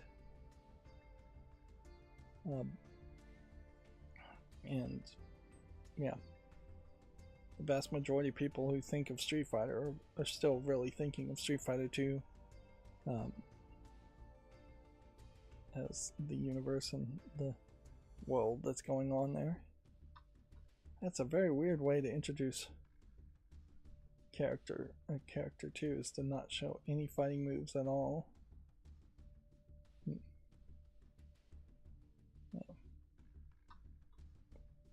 Let's see. Exsanguineous launches in early access on May 21st.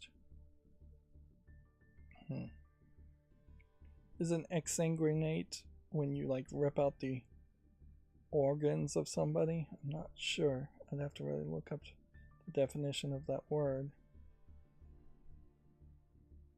Yeah.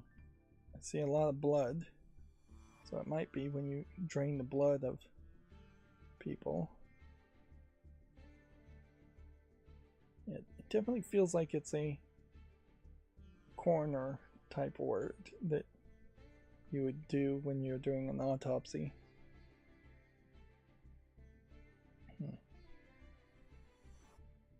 Well, that trailer didn't really show too much. It looks like it's a positional placement strategy game. Tactical strategy games. Turn-based strategy game is what they're really called. But I call them positional placement because that's what you're doing the most of with them, is positioning them in a certain place. It may not really be the case that we get a lot of announcements for new games right now, as we are feeling like we're moving into more of a point where the games that have been announced in the past are starting to reach their launch date and come out. So I wouldn't really expect any big huge announcements. If they were going to make a big announcement for anything coming out for the rest of the year, they would have to do it pretty quickly. It would be very much a surprise announcement if you're in the 5th or 6th month of the year and you announce something coming out by November, or by the end of the year. Let's see, Needy Streamer Overload PS5 Physical Subscriber Edition has been announced. It's funny how we still see the occasional physical editions getting special announcements.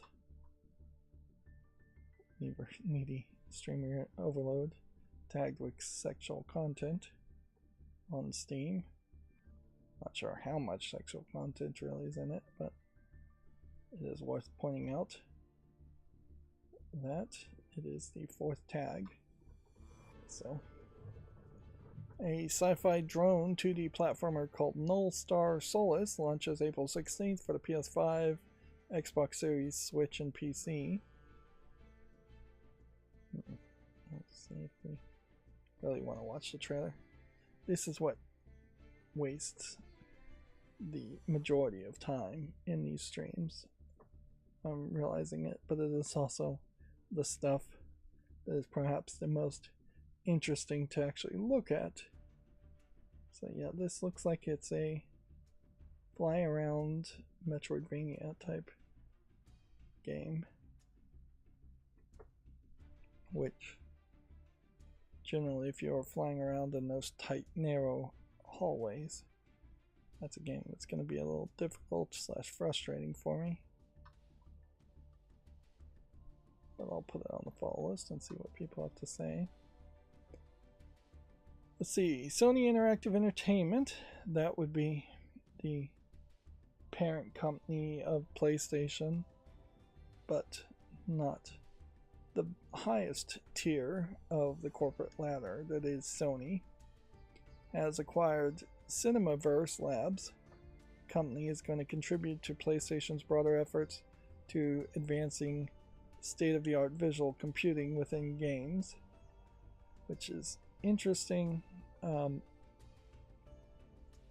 but probably means we won't see anything from them for years, and what they may be churning out is just some kind of upscaling algorithm to make old games look new again, because we still really haven't seen any indication that Sony is going to increase the number of games that they are actually funding and publishing and putting out, which is what I think they really need to do.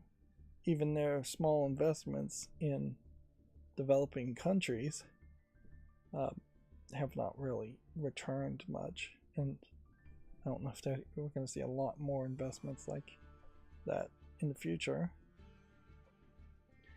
Thick as Thieves is now a single-player co-op focused game, which is the name of the game, Thick as Thieves? Yes. So apparently it was a different type of game, which it's a little surprising we don't see more of that happen, where in the development process people realize that what they were going for doesn't really work. Thick of Thieves was intended to focus on player versus player environment, player versus player versus environment gameplay, and so now they're rebranding it to say it is not going to be player versus player. It's going to be player alone or player working with a co-op partner. Which of the two styles of game, player versus environment, is going to be a lot harder to program and get right than player versus environment, which is really what single player and 2-player co-op tends to be. Yeah. So it looks like you're thieves running around. Yeah. See, yeah, I really don't get how you would have thought this would have been player versus player, because you would have had to have made one player, the police officer, which would have been about the most boring place and person you could play as, where everybody else gets to be the thief, which is going to be the more interesting thing. There is a danger, certainly, to see such public changes happen. It means you announced your game and features about your game way too early, and now you almost certainly are going to have some people disappointed in what was being offered originally versus what is being offered now. I do remember seeing a teaser trailer for this, feels like a year ago, But yeah, had they just shown the trailer and not mentioned what kind of game it was, or gone on to give any more information, they would have been better off now that they've made this big change. Now, probably is a good reason why you don't see these many changes happen, in that it is just a bad look, to say the least, when you're making such drastic changes publicly. A Teenage Mutant Ninja Turtles Empire City launches April 30th, but it is a virtual reality action adventure game, so yeah, questionable how many people could play it of the people who would want to play it. That is an interesting video they showed where you could see the character in the mirror. It is frankly a little surprising that there aren't more games where mirrors actually work. But also, I don't know if it really is that interesting of a gimmick, because what you can't really do with mirrors is use them and integrate them into the gameplay of most games, unless it's a laser puzzle game, because trying to calculate the reflections and make something interesting because of the reflections is too processor intensive, too GPU intensive to work. Makes sense.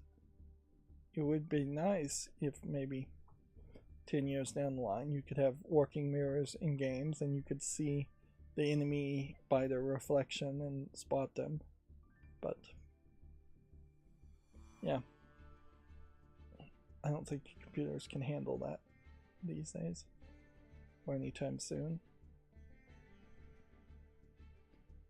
This is yet another game where the Ninja Turtles are being animated slightly differently from the last time they were being animated. It is definitely emphasizing the original cartoon Ninja Turtles. But it is also weird to have it be a VR only game. And yeah, the only real reason why we're seeing this is because Nickelodeon owns the rights to the Ninja Turtles now. The original owners sold them, and they're now trying to get as much money out of them as possible. A sci-fi arena first-person shooter called Viscera Fest is coming to the PS5 and Xbox Series on April 9th, and then the Switch at a later date. Let's hit play on this. I imagine this isn't going to be anything that really interests me, but it is certainly noticeable that I have no concern about pushing play on a video called Viscera Fest, whereas any random anime visual novel might get me in trouble showing their trailer. It just really goes to show how blood and guts just don't matter to the YouTube algorithm and to people in general. Just don't get any real complaints around that. I wouldn't say that trailer was even particularly full of viscera.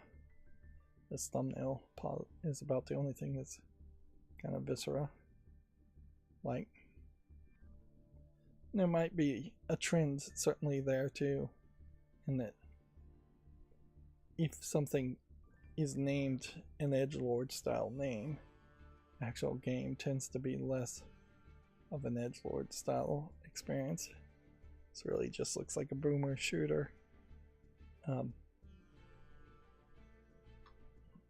Just a standard boomer shooter, nothing really else to say about it. The exploration roguelike light turn-based climbing game Ascenders Beyond the Peak has been announced for consoles and PC. Okay.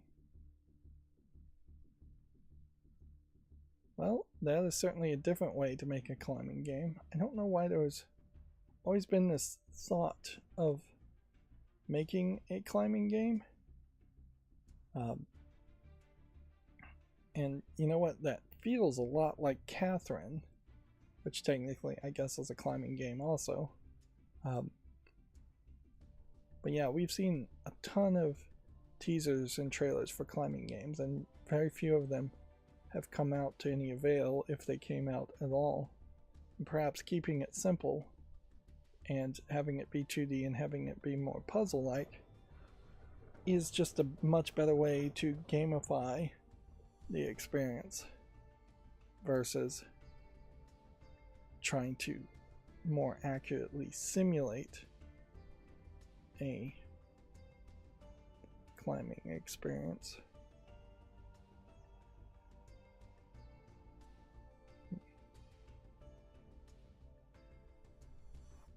I personally would never go climbing.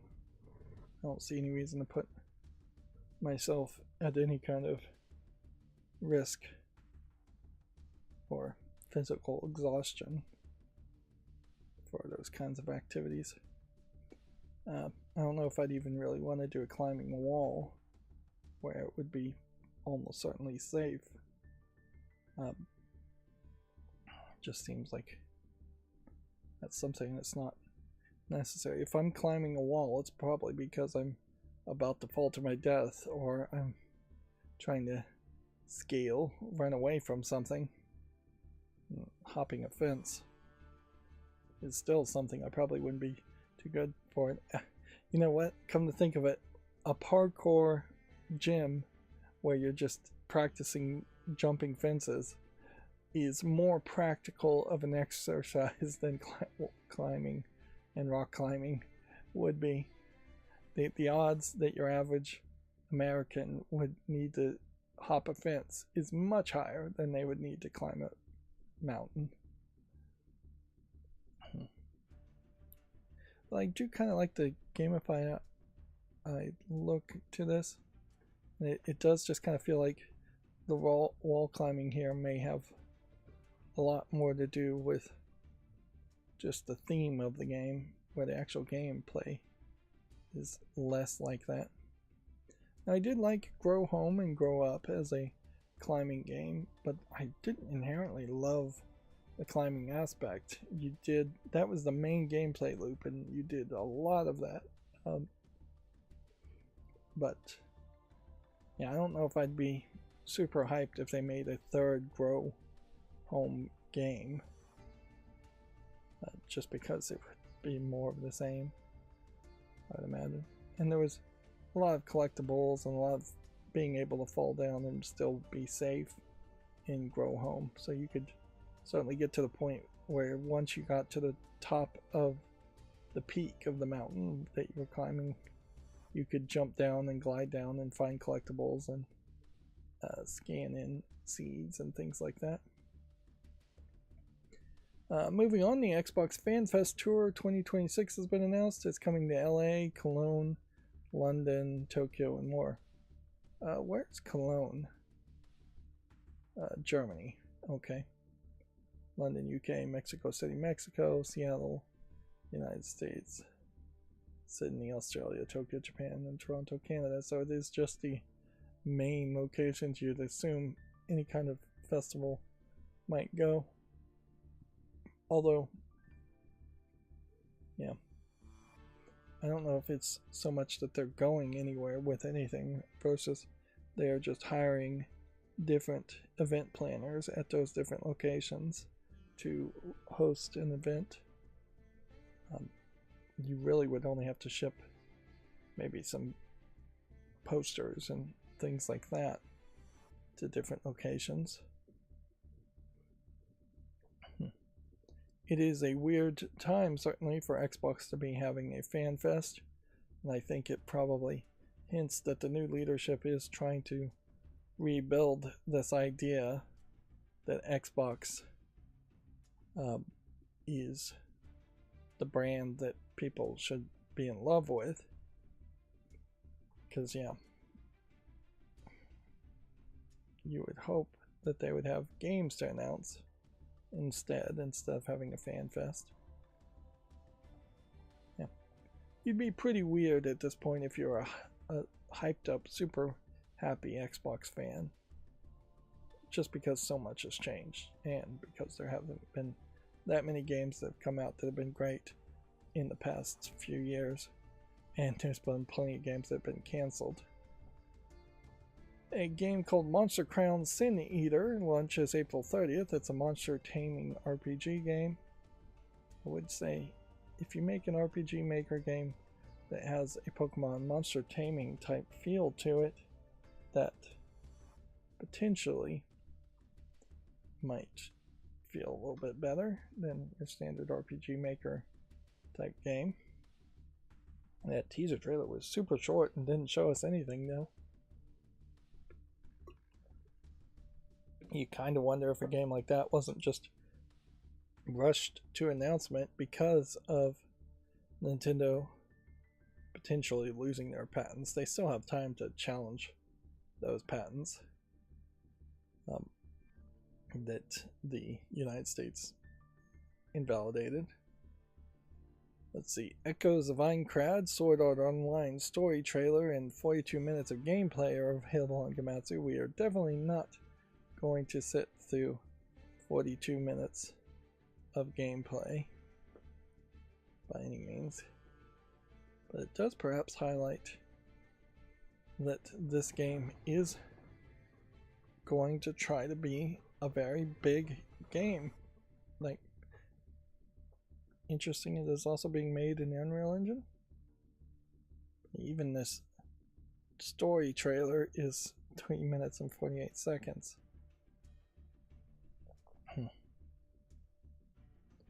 So yeah, as I understand it, this would be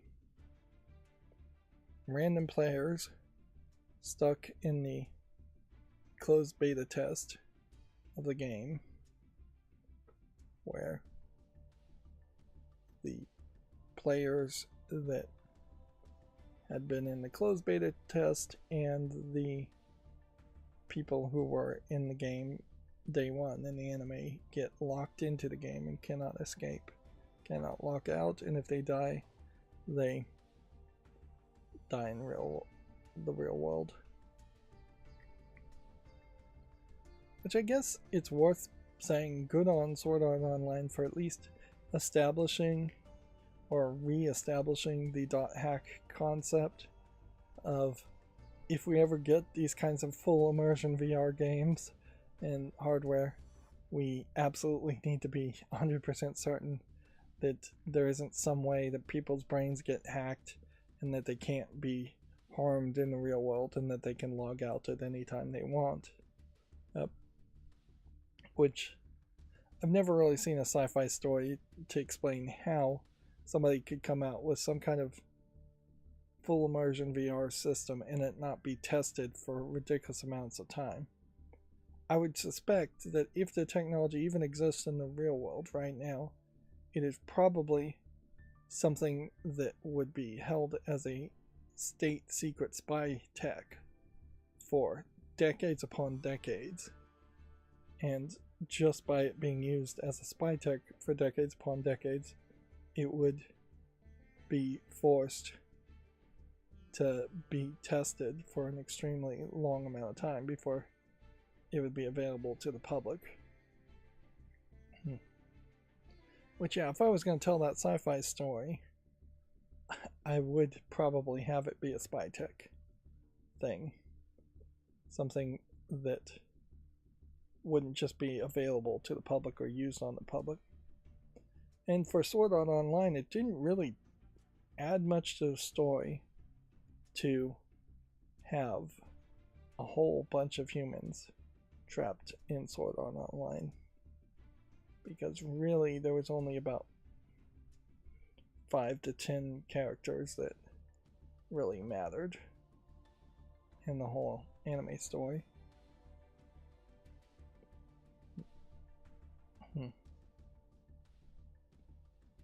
Yep, this is really not showing us much gameplay, it's just showing us a whole bunch of cutscenes.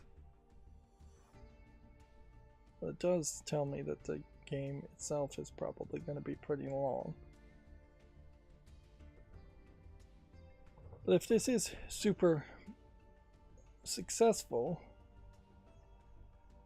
then they need to constantly update it with more content, I would suspect.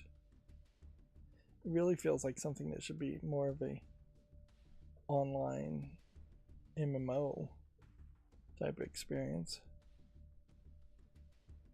instead of what I think is actually a single player experience. Yeah. There's that game, Monster Crown Sin Eater. But yeah, it looks good enough at this point. Let's see, Thrifty Business launches May 18th. Your thrift shop's opening day is set. I'm not gonna bother to watch that trailer. Yeah, we'll see what the reception is there. Honestly, I'm not super interested in thrifting. Echoes of Aincrad is a single player experience. And it could be constantly updated and constantly given DLC.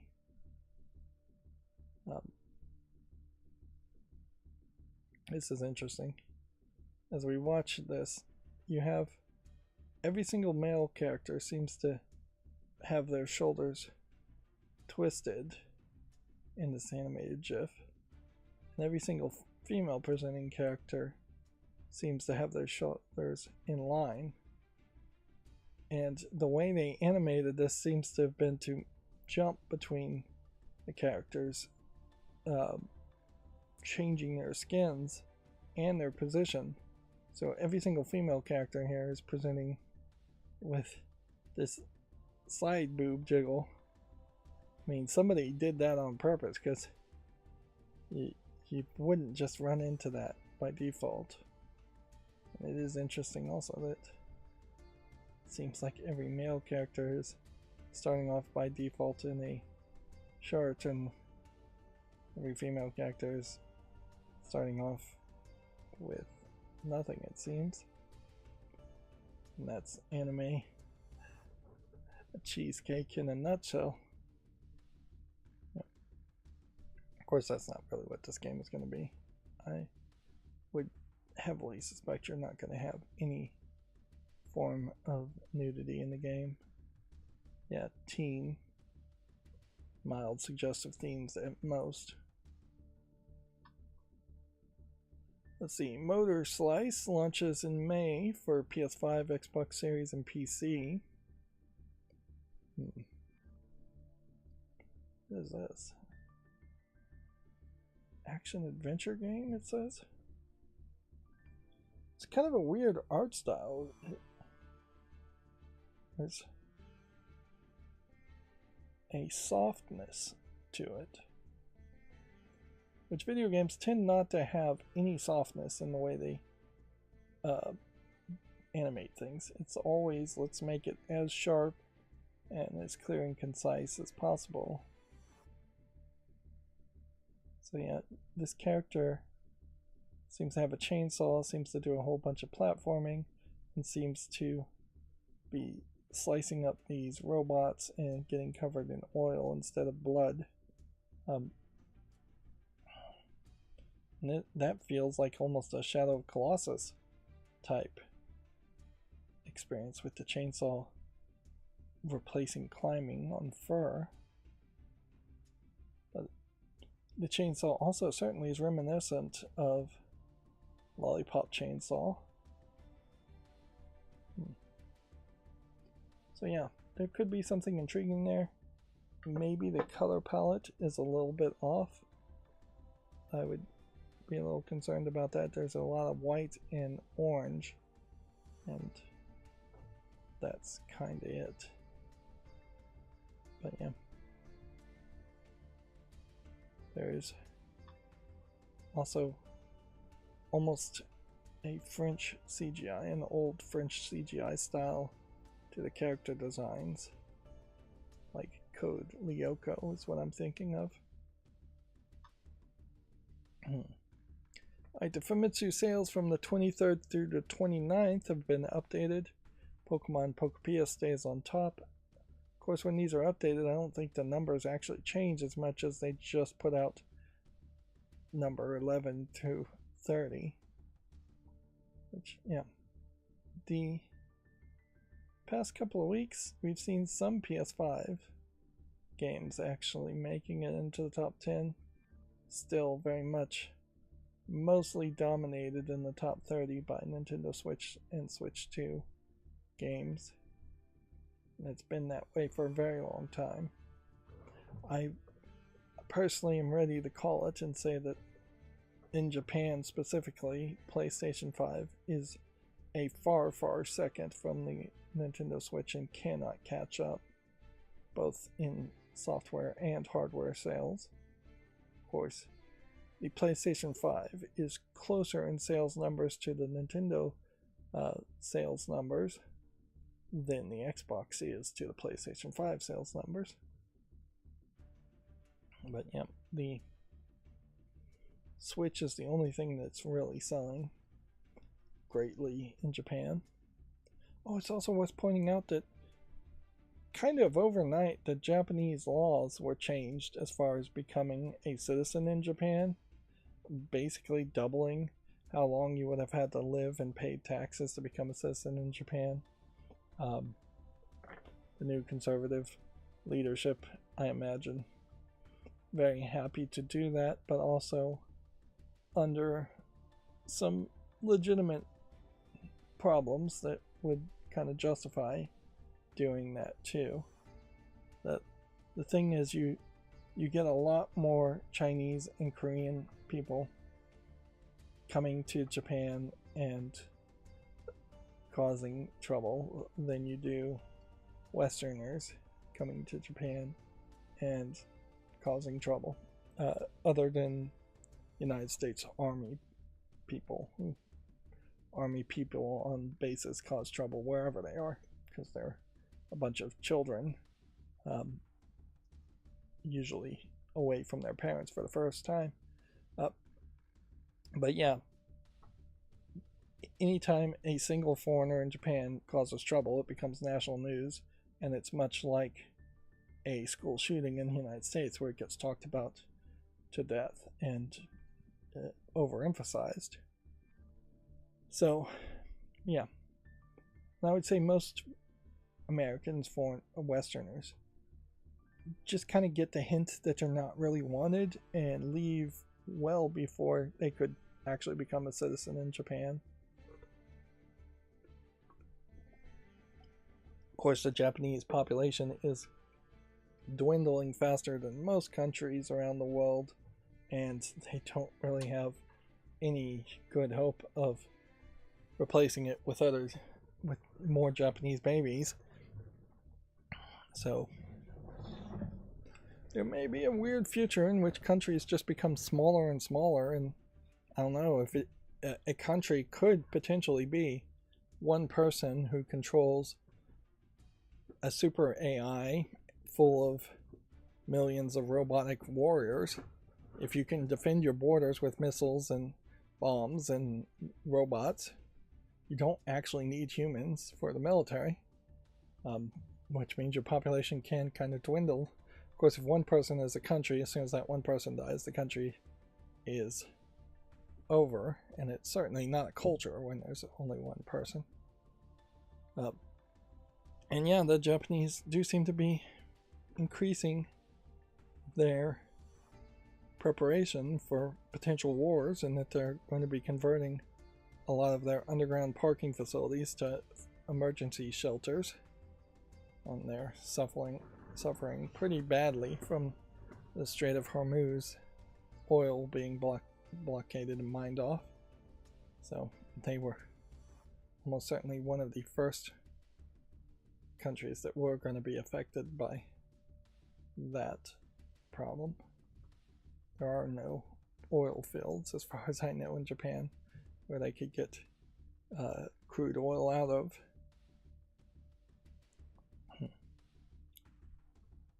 So yeah, lots of stuff going on all around the world, and my news is generally focused around Western gaming and Japanese Eastern gaming. Let's see, Little Nightmares 2 Enhanced Edition is coming to the Switch 2 on May 29th. It is kind of shocking how few games have not been allowed on the Nintendo Switch 1 and 2. They definitely haven't gone through great efforts to disallow much of anything. Just perhaps the occasional full-on hentai game is disallowed from the eShop, and that's about it. Jellico Sports Gold 2 has been announced for the PS5, Switch, and it's now available.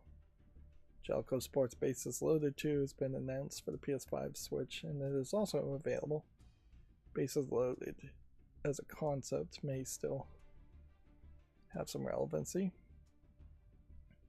Hunter x Hunter Nin X Impact DLC character Shizuku launches April 16th, which looks like she's got some kind of ghost vacuum cleaner, and she's wearing some kind of cross that's upside down, so I'd assume she is some kind of exorcist or demon, something like that.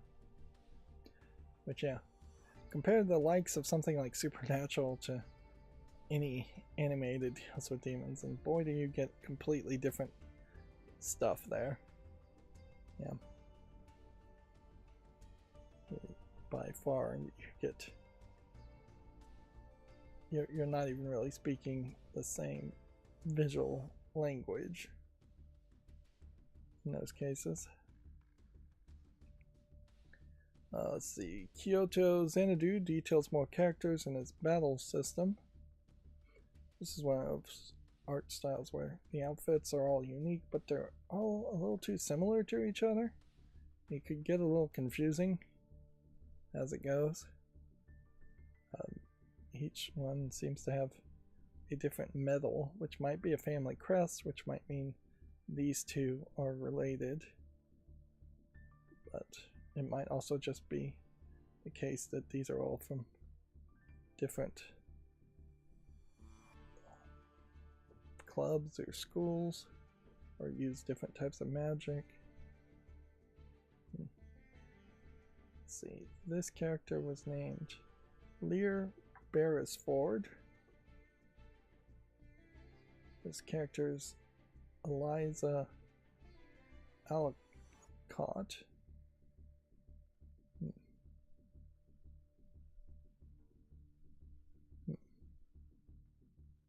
It's a girl that's dresses in men's clothing. Then you have Hosen Suraga.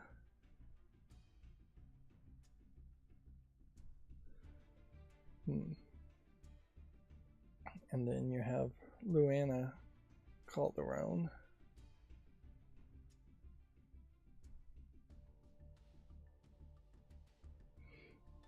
Yeah. I question if all of these games where they do character introductions actually need character introductions or should have them. But it's probably better to do them than not. You certainly see the case that Western games don't often feel like they're advertising enough. And if you had a Western game that introduced the characters or reintroduced the characters when they were advertising it during their advertisement cycle, it wouldn't hurt. That new Gears of War E-Day game, for instance, it wouldn't hurt to reintroduce those characters and show them off and have that just be one news press article that you put out. Moving on, Chill With You, Lo-Fi Story is coming to iOS and Android on April 8th. It's a sound novel currently available for PC. You can see it is overwhelmingly positive. I don't know if I'd really want to play this, though, but I'll put it on the wish list. Certainly am having thoughts as far as just what is going to be on my wish list in general. Yeah. I'm just not playing enough games, and even with the Steam family setup that I attempted, there's not really a lot of games being played to justify something like this in particular, which is barely going to be a game in my book. Alright, let's see. Scotfold Moonless Night is coming to PS4 and 5, Xbox One and Series, and Switch on April 9th. Not sure if that's how you actually pronounce it. Does feel like one I haven't seen before, and it visually looks a little rough just on the screenshots. Let's see, Utawaru Mono, past and present rediscovered, details more characters in the field battle system. Which, yep. Same thought. The game just being able to show off characters and talk about characters, at the very least, says there are characters and that the characters actually matter. Whereas it's very easy for other games to not really think of the characters or think that the characters really matter. The Sword Art Online game, for instance, since you create a custom character in that game, your character is not going to really have a backstory or really matter too much, and it will be the other characters you run into that might be interesting if you run into any interesting other characters. Monster Hunter Outlander's second closed beta registration is now available. I still don't really get why people would want to play games in unfinished states, particularly if you're not getting paid for it, because that really is a job. If you're going to play a beta, and you really should be reporting bugs and hoping that they'll actually fix those bugs, and you really should be getting paid for it as a career, potentially as a low-paying game tester career. But to just feel the need to play a beta, particularly if it's not a player versus player thing that you're planning on grinding for a long time, just wait till it launches. You'll have a much better experience. And honestly, I wouldn't recommend anybody plan on grinding for any kind of player versus player game. Yep.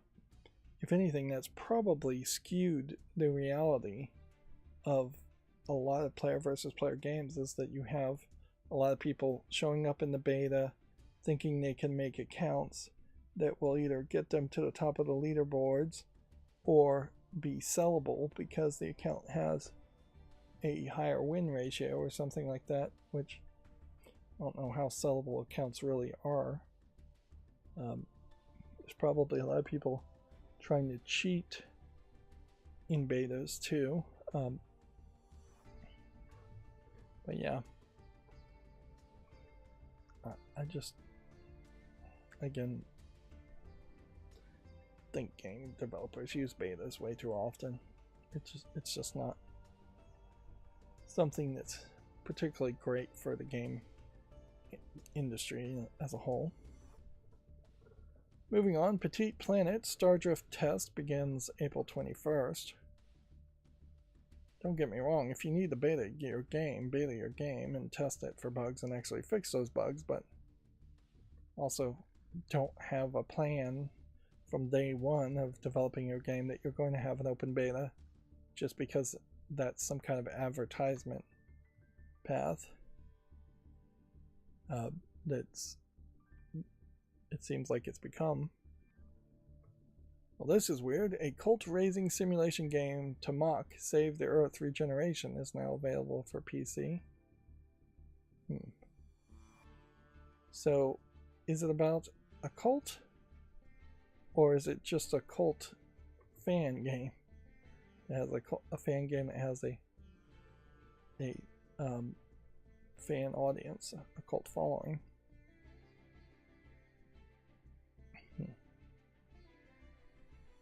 It does look like it is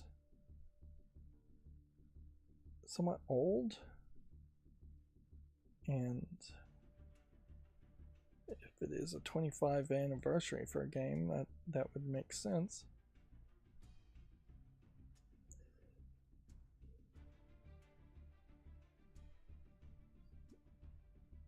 Oh,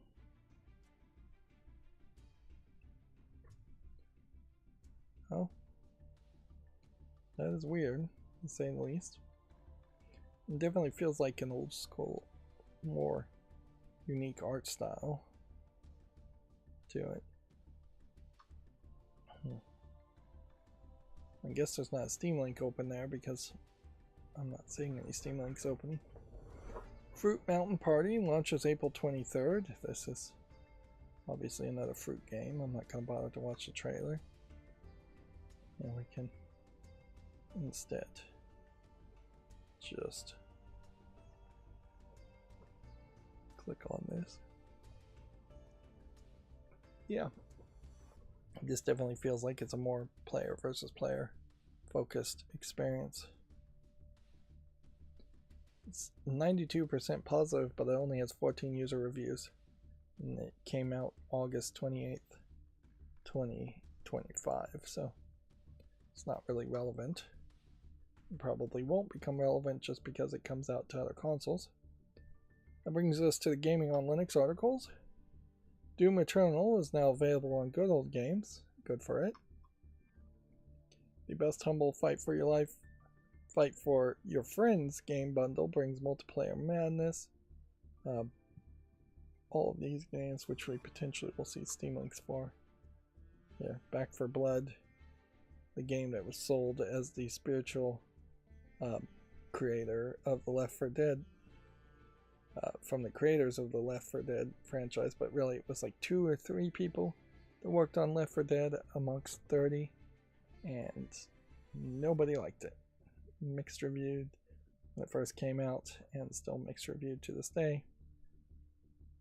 Even a mixed reviewed game that is so player versus player or co-op focused, co-op in this case, is still going to potentially have some people playing it, 1,000 people, way off from its peak of 65,987 people as far as that 24-hour peak goes. Yeah, a lot of this might have been timing, but I think most of it is just quality. But yeah, Left 4 Dead as a game itself probably would never have been particularly popular if it wasn't in the orange box and bundled with other Valve games such as Half-Life and Portal. And Zombie Army Dead War 4, or Zombie Army 4 Dead War, in contrast, is popular. Warhammer Vermintide 2, which I own, is popular. Doom Eternal is on Good Old Games. It's also popular. Killing Floor 2 is also popular. So it's a bundle where you get 3 out of 4 games that were good and 1 kind of bad game, which isn't a terrible ratio, but it's not really a great ratio either. NVIDIA reveal more GeForce Now games for April, including Pragmata. Yep. I don't feel like there's been any real effort or push to promote streaming services like GeForce Now, cloud gaming services like GeForce Now. Feels like that is something that might be something that becomes more popular, but nobody really talks about it because it's just going to be this mark of shame where people's computers can't play games or they break, and then people just cannot afford to get even a console to replace it, so they're streaming on maybe backup or underpowered computers to GeForce Now. That being said, I don't know if you had like a 5-year-old computer sitting around, I don't know if you really could play GeForce Now on that either.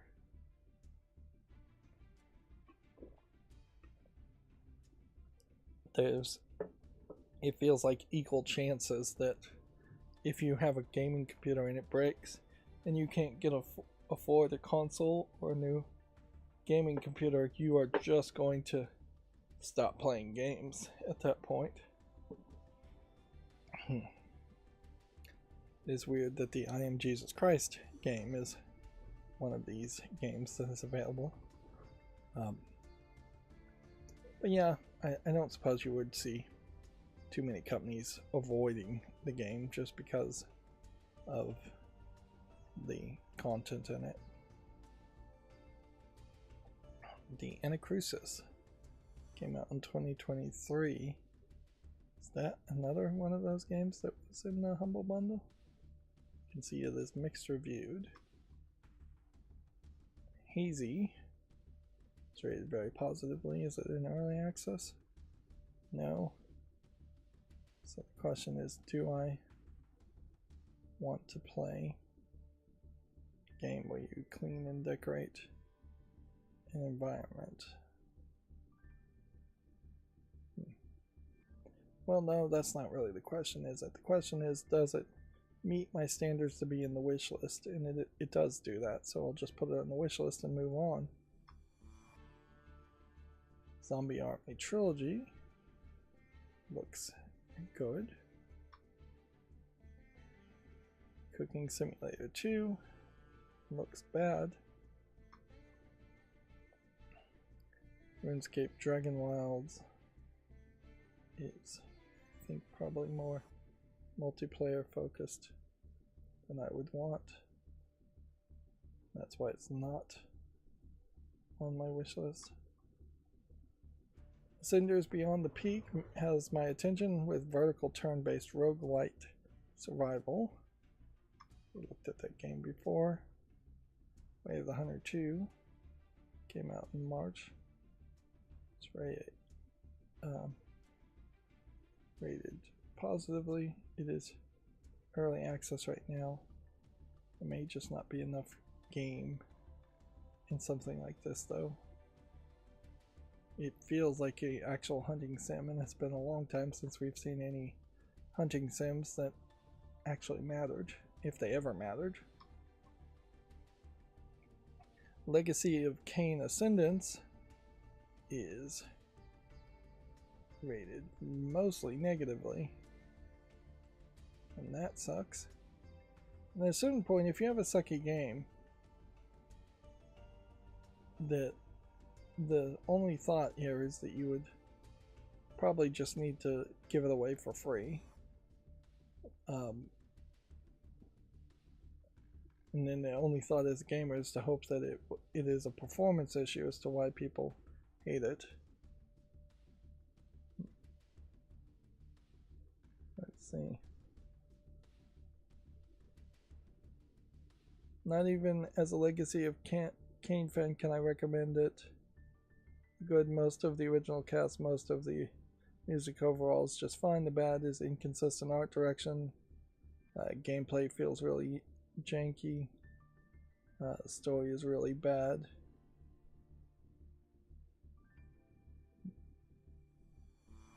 Yeah, so yeah, the Legacy of Kain fans are not interested in this. And I'm increasingly uninterested in playing bad versions of trilogies or things like that. It's just, instead of just playing potentially the things that people are liking, like the Defiance Remastered game. And perhaps that also highlights the danger of trying to add anything new to a beloved series, is that you have to do it really well, and I don't think anybody would argue that that other game looked like it was doing it really well.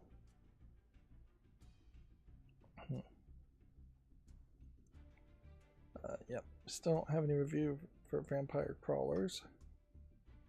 Subliminal was one I wanted to play, but was just removed. Actually, I don't think Subliminal was the game I'm thinking of, and it's mixed reviewed, so take that off the follow list. Samson's not out yet. Super Meat Boy, it's rated very positively. We'll put it there. It's not in early access, is it? Nope. Let's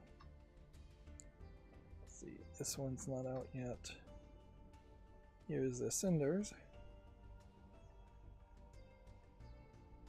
My anti-duplicate tabs are not really working particularly well as a plugin either. The pixel art horror adventure Two Realms Whispers from the Rift gets a demo. Let's see. And I'll leave it at that. And Mega Man Star Force Legacy Collection. These are all games I think that came out relatively recently or are in a bundle. Yeah, this looks like a point-and-click adventure game, and I certainly love those. And it certainly highlights just like the scale of the sprites and how zoomed in your camera really needs to be to make point-and-click adventure games make sense. You can't really make it too small, and you can't make it huge, but they could easily have had the character be almost that tall and take up even more of the screen. Of course, the scale also drastically changes a lot of times too. But yeah, you have to make room for the dialogue. And I don't know if it's just nostalgia or if there's an actual logical reason for text to pop up above the heads of characters instead of just having text at the bottom like you would in a visual novel. Maybe it makes your game stand out as a point and click more by having the text pop up above the head. Nova Roma is overwhelmingly positive. Is it the game I actually want to... I'll give it a chance and put it on the wish list. We're cleaning up the fault list at least a little bit. Valve has recently confirmed Steam game pricing updates across different regions. At the end of March, Valve issued an announcement to game developers on Steam about the changes to how games get priced across different regions. With Steam being available in so many different places with so many different currencies, dealing with all the exchange rates can be a tricky business, and we've seen some developers get hit with complaints about their regional pricing. So hopefully this update will help, and goes to show that Valve are always trying to give developers the tools to directly run their games how they want and hopefully make gamers happy too. Let's see. Valve said, in order to sell games to customers worldwide, Valve Steam supports pricing in 37 different countries and 4 region groups. As always, you choose how to enter prices for the games is entirely up to you. You know, many developers aren't familiar with all these currencies and even how many digits each should have. And so the tools we provided can assist in finding prices that fit within expectations of various markets around the world. Given the market conditions changes over time, pricing data is periodically updated to help developers maintain an appropriate price for their products on Steam. So they have exchange rate conversions, purchasing power conversions. Exchange rate uses simple currency exchange rates at the time indicated on the page. Purchasing power conversion, this method uses public data about the average purchasing power of customers within a given country in your region. So obviously if you're selling it in a poor country and they can only spend $1 a day, it's telling you information like that, versus a rich country that where spending $100 a day might be more reasonable.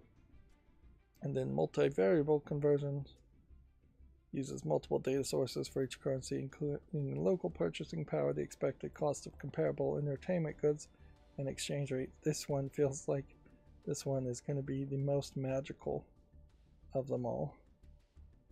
This is an 11-minute video, and it is going to be a very dry PowerPoint video, so we're not going to sit through it. As gamers, as consumers, this won't probably affect us too much. It'll hopefully just mean that games are more accurately sold at reasonable prices around the world, which hopefully would mean more gamers in general playing games and being available to play online games in particular. There really, in my opinion, should be no elitism to video games, and honestly I prefer it be a system where all of the governments around the world just gave grants and charters to game developers, and then the games were public domain once they were finished and released. So every single person for no dollars and no cents could play all games. Then it would just be an economy of attraction and an economy of prestige and quality, which is what we really would like it to be.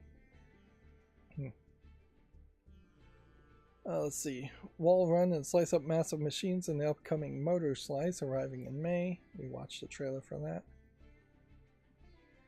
Again, that does interest me somewhat, though I would like a new polish on it. Key in G, the open source PlayStation Remote Play app, gets better streaming quality and stability. So, another emulator adjacent app. I don't think that's exactly what it is, but I think really it's more of a Linux app to do PlayStation Remote Play onto your Linux device, if anything. Let's see. Open Goal project adds Naughty Dog classic Jack 3, which I think something called Open Goal would be a soccer game, but apparently not.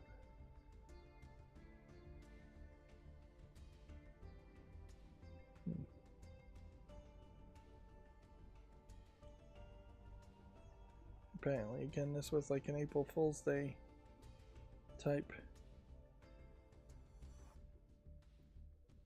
announcement that turned out to be true.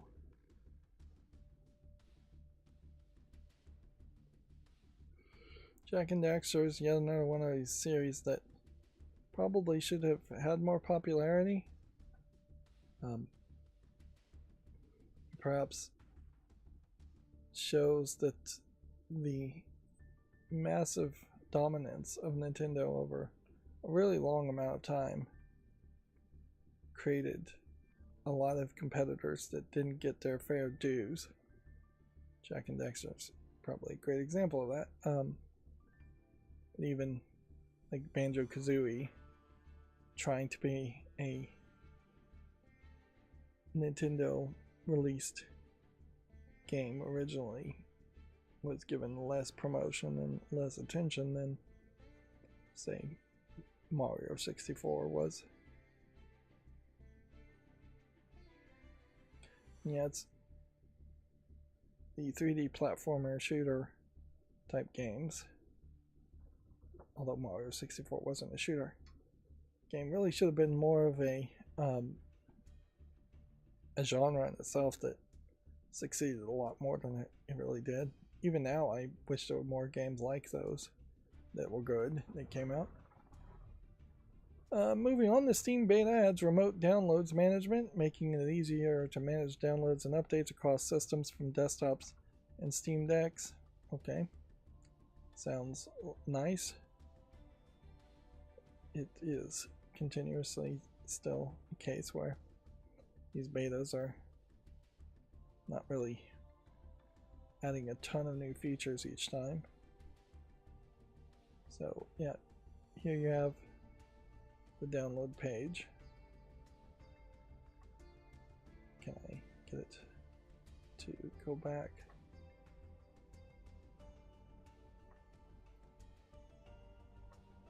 And here is a slightly different download page, it looks like. It would be fairly weird to start something downloaded on your computer, but I could certainly see if I was lying in bed with my Steam Deck and I wanted to play a game that I know my Steam Deck couldn't handle, I could start it downloading on my computer. Just because I have my computer always on and awake. For most people, it probably would be smarter to not have it on if you're not using it, save electricity. Moving on, Death Stranding 2 gets a performance patch including improvements for the Steam Deck. Okay, Death Stranding 2 overwhelmingly positive. Yeah, the biggest thing holding me back from playing Death Stranding 2 is whether I would ever play Death Stranding 1.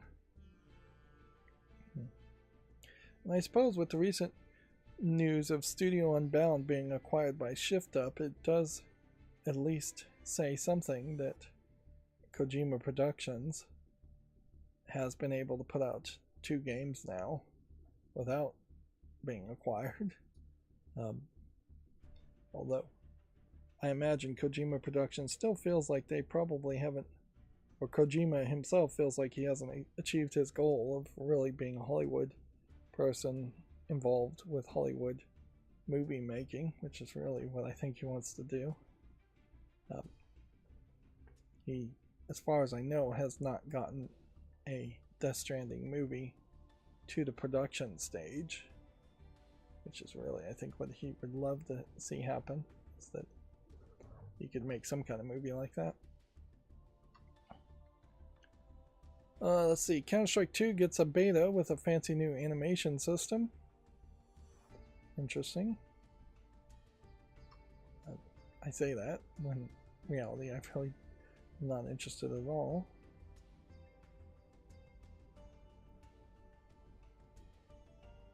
This is not available in English, it says. Based on the worldview of the Tokyo Xanadu release in 2015. Kyoto Xanadu.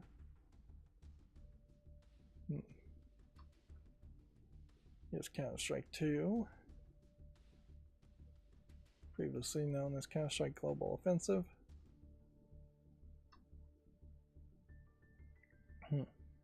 A future Wine release could use Z-Ink to run OpenGL via Vulkan. New Wine merge request has been opened. That is very interesting. It could change the way Wine works with OpenGL to make it use Vulkan. Developed by Remy Bernon from Wine devs at Codeweavers, who also work at Valve on Proton. It's titled OpenGL 32. Just use Z-Ink, a PE side OpenGL implementation, and notes in the text. This embeds the Mesa 26.0.3 subset needed to build Z-Ink as an OpenGL PE side implementation over PE side Vulkan. I don't know what the PE side means in that. Steam and Star Wars Knights of the Old Republic work, which means everything else will as well. I think that's a joke there. Basic idea seems to be that to use Z-Ink, the OpenGL implementation, on top of Vulkan instead of using OpenGL in its base form. Yeah. This is where it's going to very much get into politics and debate as far as whether people really want to use Z-Ink or not. Whether the open source licenses are compatible, whether there's enough testing on Z-Ink, whether there's enough features in Z-Ink. As a gamer, taking a step back, not really understanding everything that's being said there, if it means games run better on SteamOS, then yay. If it means it causes all kinds of problems, then no. We'll have to wait and see how the eggheads feel about it. 26.0.4 version of Mesa open source graphics drivers has been released for Linux. It is certainly nice that they're constantly updating things. Of course, the things that they are potentially fixing are so low level that it's hard to really understand / pay attention to those changes at all. But as the number goes up, we assume good things. Yep, here's that story we talked about before. The US Patent Office has rejected the Nintendo Pokemon patent for summoning sub-characters. There were 26 claims there. Some of the claims were rejected because there was prior art from other Nintendo patent submissions. Nintendo still has plenty of time, though, to challenge the rejections. And so this fight is not over yet by any means. They can drag it out in courts forever. Okay, so the Steam Store homepage gets a refresh in beta, plus another Linux Steam RT3 beta fix. Valve has pushed out an overhauled Steam homepage in its latest Steam client beta, along with another needed fix for Linux Steam RT3 beta. The RT3 beta brings a container with 64-bit support. So yeah, this might very well be that only the client, the application of Steam, has been updated if you're in the beta there, and that the web page itself hasn't been changed. Like, looking at this really does just look like what I've been seeing on the web pages for a while. And arguably, with this, let's zoom in a little bit. Maybe there's some weirdness in that they're going more vertical, and maybe there is just another shade darker as they, I think, are slowly boiling a frog and changing it from blue to black as a website. There definitely seems like there's more and more things that are darker shades of blue or completely black.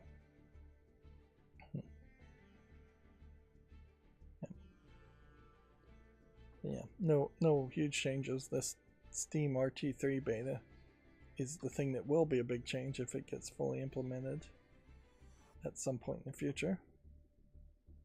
Yeah, Breath of Fire 4 plus the classic Resident Evil 1 through 3 from Good Old Games arrived on Steam, but now with DRM, which Steam is DRM, so yeah, I would assume that's the DRM that they are talking about, and not that Capcom. No, they actually do come with the Enigma Protector DRM. Interesting. I don't know why you would have even bothered to do that. Maybe that's the test here, is that Capcom is testing out this Enigma Protector DRM to see if they would want to use it in a newer game. I saw from Linus Tech Tips channel, one of their side channels, that Denuvo is getting cracked as a DRM extremely fast these days. Of course, to run these cracked games, you basically are having to disable massive amounts of security on your computer, so you are effectively probably infecting your computer with something dangerous to play the games cracked. But you know, at a certain point, it's very doable to not have any online banking or any kind of thing that's going on a gaming PC, and just have all of your online info on like a cell phone. Although a lot of like Google passwords and credit cards and things will just sync from an Android phone directly to your computer if you log into the same Google account. And it's just extremely easy to have some bit of vital information on a computer that you've forgotten about. So yeah, it would be much easier to simply get these games on Good Old Games if you're concerned about the DRM in general. And if you really are concerned about the DRM, you probably wouldn't be paying for the games in the first place. We may very well see piracy increase quite a bit just because of the economics of the world around games. which that certainly doesn't help fund new games being developed. That being said, there's really not a direct connection to be pointed to that actually purchasing games increases the odds of new games being made, because we're seeing a lot of layoffs and we're seeing a lot of games getting canceled, and so it is definitely no guarantees. I wish things like Kickstarter were systems that actually worked and made sense, so people could just Kickstarter games and then games would actually get made. That being said, there's just been too many examples of people having fully funded their Kickstarter still not delivering a product or delivering a quality product after the fact. Let's see. Moving on. Gaming on Linux says Linux has smashed past the 5% on the Steam survey for the first time.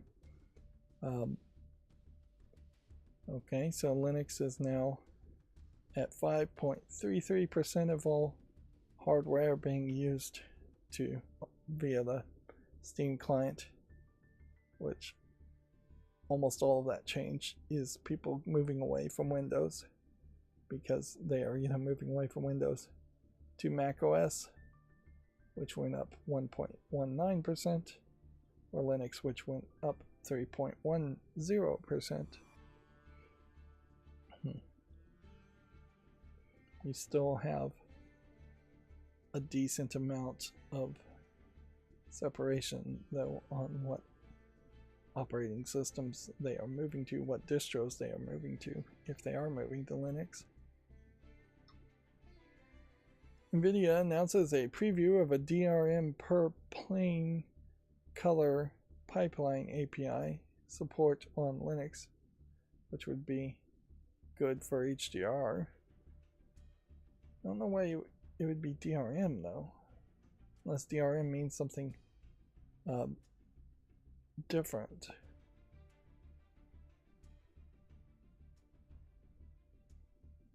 DRM per plane color pipeline API. It really just feels like you're mixing up two completely separate concepts. The goal of the color pipeline API is to allow compositors to leverage GPU display hardware capabilities to accelerate color processing, most notably for HDR, typically done in software. Described as a prescriptive API, the API exposes an abstraction of the hardware blocks directly to the clients, i.e. the Wayland compositors, such that they can directly configure the hardware as they see it. Okay. I think the general idea here, unless DRM just means something completely different in this scenario, is that NVIDIA is saying we're still doing our closed source drivers, but we're making an API where our closed source video drivers will send out enough information to Wayland, the open source compositor in Linux, KDE Linux in particular, Arch Linux, too, uses Wayland more often than not, but Wayland really is just being used by everything in the future. So they're saying we are still using our DRM lockdown drivers, is what I think they're saying, but we're going to give more access to Wayland to better implement HDR. Which, yeah, I am only 30% confident in that explanation. And so I have to, with that, just leave it at that, and hopefully this is a good thing. It still really isn't my recommendation to have NVIDIA graphics card on a Linux computer. It just doesn't make any sense right now to do that. Let's see. Nagi no Koi for PS4 and Switch launches April 23rd. Now what's funny about this is a Gematsu article, so I don't know how a Gematsu article got all the way to this point when we were looking at the Gaming on Linux articles. But that is exactly what's happening here. We have another Gematsu article, the original Resident Evil 1, 2, and 3, and Breath of the Fire. I assume Resident Evil 3 Nemesis is the only Resident Evil 3, but there is a Resident Evil Code Veronica game also in the mix at some point there. Here is that visual novel, Nagi no Koi. It looks nicely animated. I wouldn't inherently assume it is AI generated, but I have to just check nowadays regardless. You can grab some great strategy games in the Strategy Minds Collection Humble Bundle. You may see all of these games here in a second, and that will probably take way longer than I like. Terminator Dark Fate, mixed in the last 30 days, very positive overall. I wouldn't be surprised if there was some performance issues that just never got fixed in it. Let's see, The Last Spell is rated very positively overall. Galactic Civilizations is one of these space fly around 4X games that I just don't like those style of games.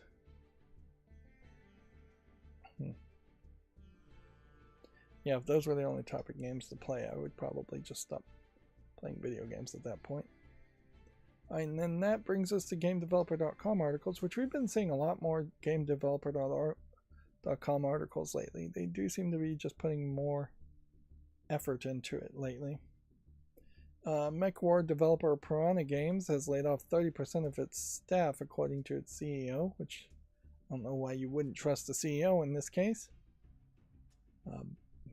When was the last time there was a MechWarrior arcade machine or home video game to even come out? In MechWarrior, the mecha style of games in general are pretty niche. There's a report that Take-Two lays off the head of AI and multiple team members. The head of AI at Take-Two says his time with the company has reportedly come to an end.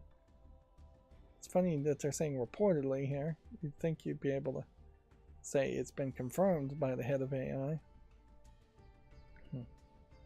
But yeah, I guess the good news here is the pivot may be happening in that AI may very well just be dead.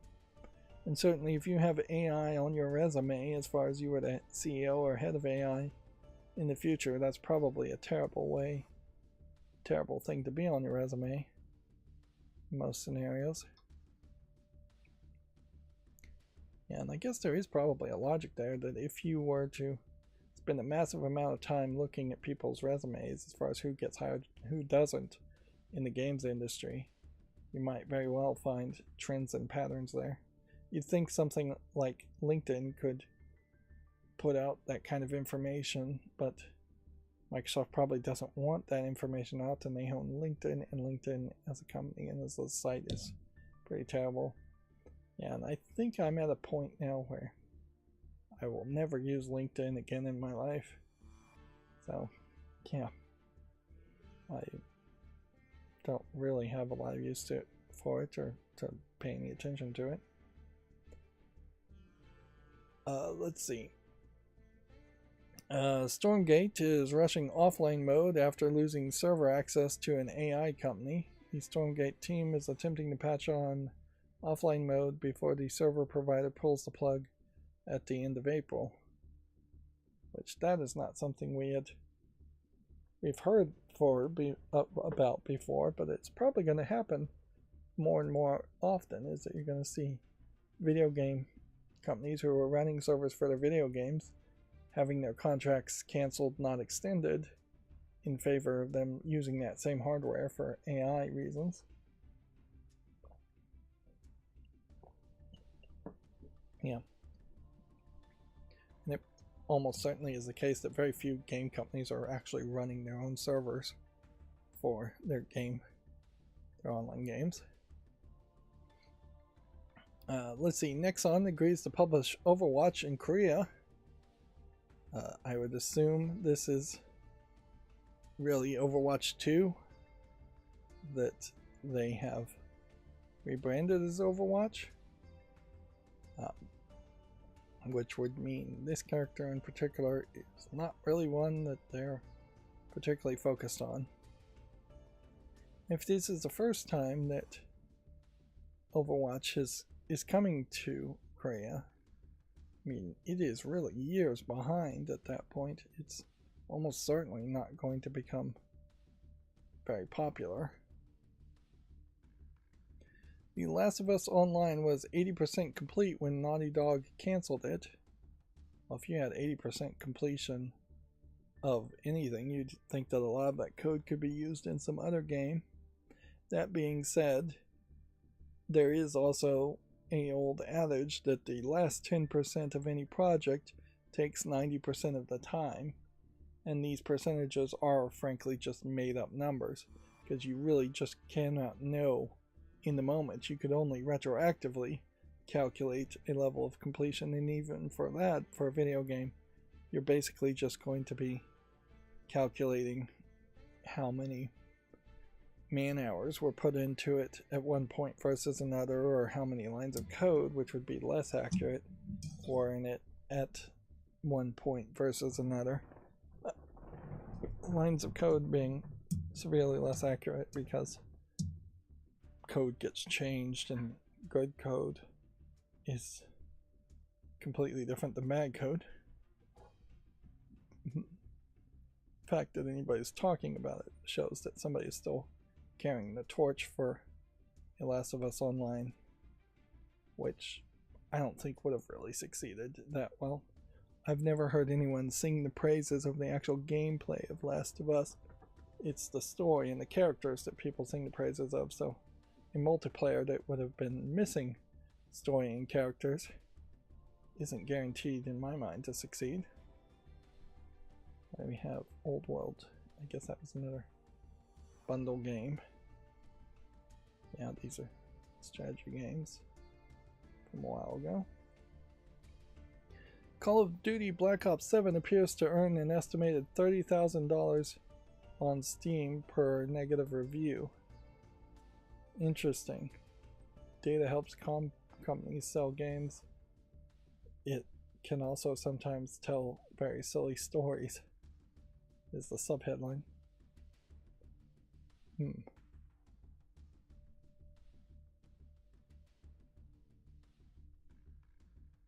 So they're basically saying that they're dividing two very silly numbers, and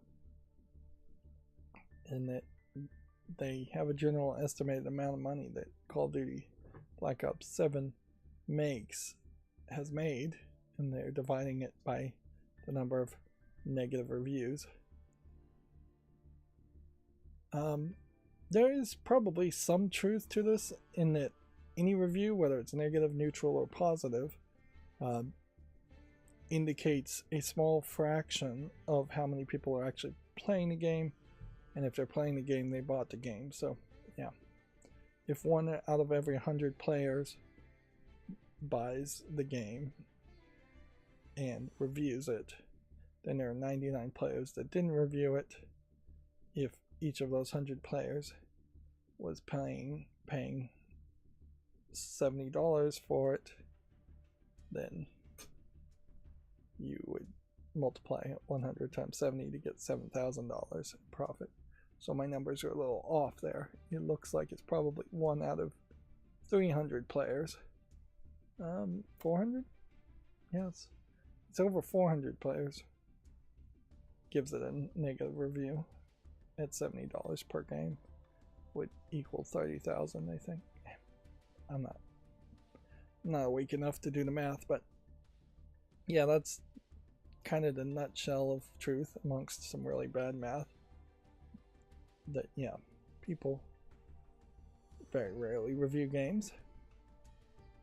Alright, let's go through all the games on Steam, and then I'm gonna call it a day. And most of these days I'm waking up so late that I am just completely exhausted, and the entirety of the rest of the day is wasted.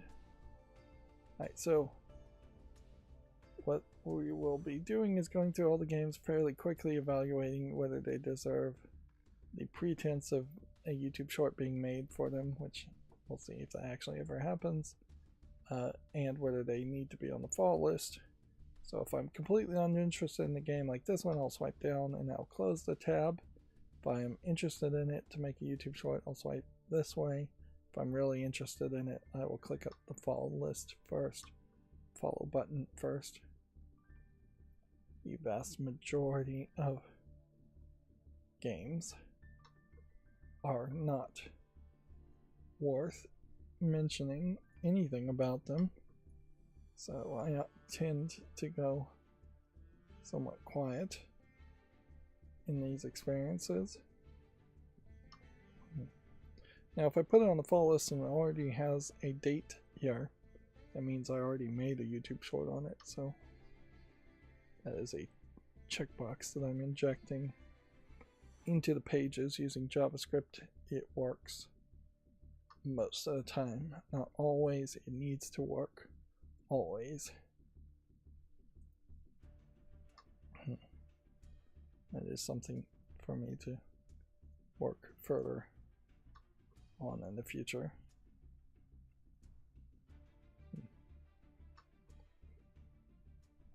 Yeah.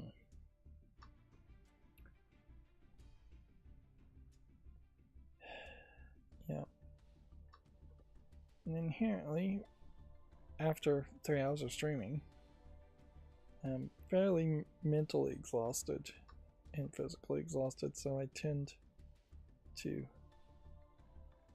fashion fupa. That's the fat above the bikini line of usually women.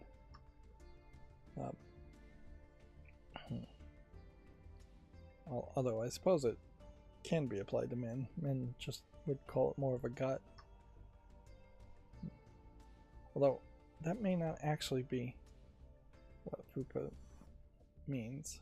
I may be wrong.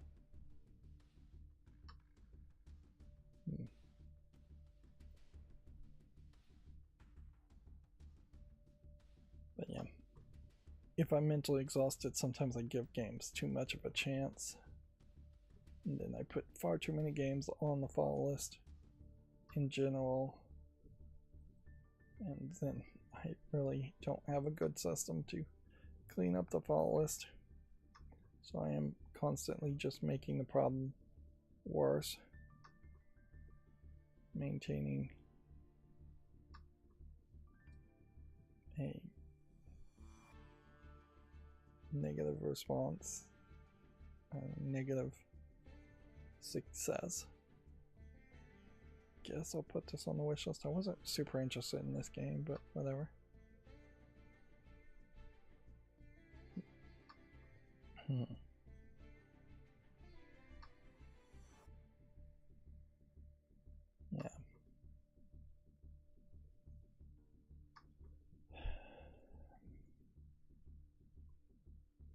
Overall is 90%. I'm gonna wait until it has a little bit more user reviews.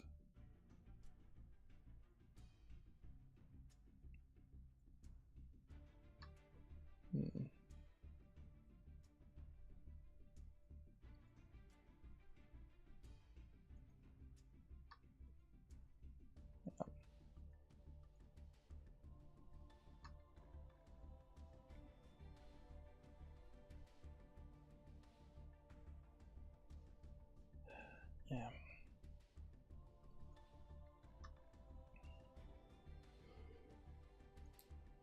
I desperately need to figure out a better system. Yeah, this is just getting worse and worse on these live streams.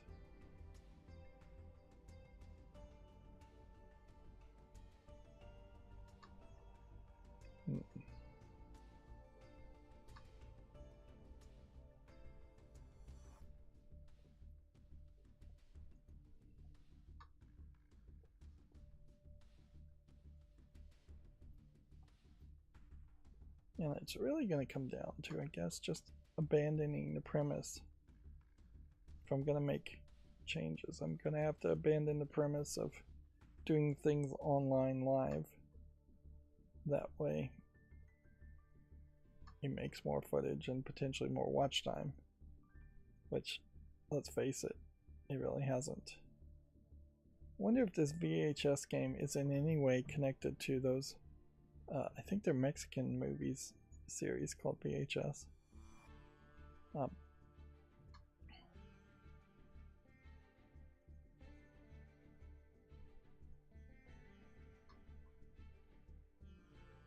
Yeah. It really hasn't worked. Live streaming really has stopped becoming something that the algorithm promotes too much. And the views and the watch time never really got big enough.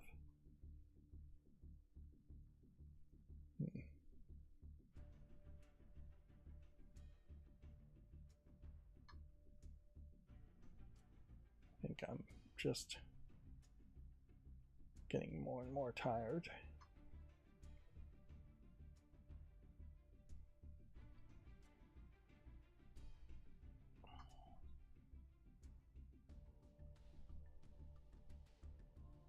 It's very fancy, but it doesn't look like much of a game. Something like this where it's just like a particle physics simulator would have been something that would have been pretty exciting back in the early 90s, but nowadays it's something that doesn't even really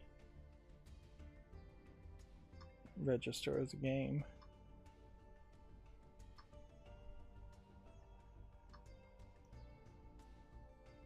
Here we have one that's not in English. We're still seeing an increasing amount of non-English language supported games, particularly Japanese games, I would say. There is something certainly of the character designs and art styles here in that they are going closer to the chibi art style, and that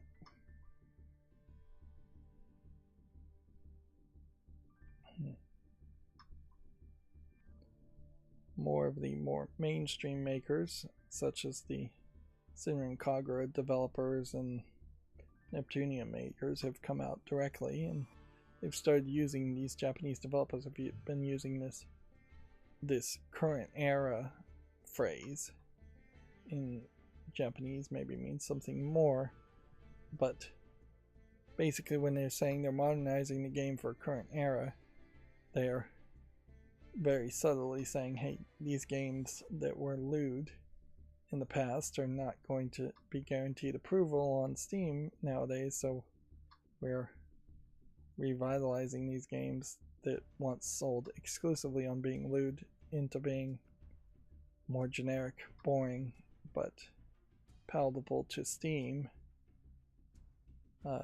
offerings,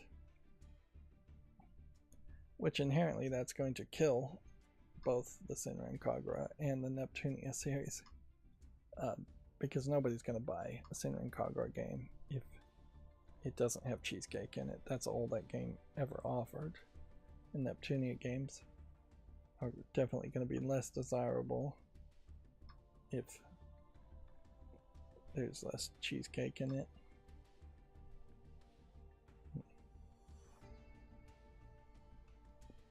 Give this a chance. This Heroes of Might and Magic is certainly tempting, but it's going to take a ton of time to play.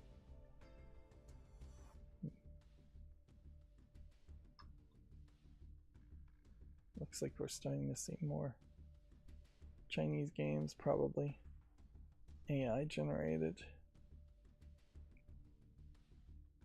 Overall, it does kind of feel like there's less and less of any one thing on Steam. Like the hidden object cat games seem to have slowed down. The full motion video Chinese replacement for porn games have sped up a little bit, but not overwhelmed Steam by any means. Porn, I believe, is illegal in China, so you get these full motion video visual novels of pretty ladies in bikini tops.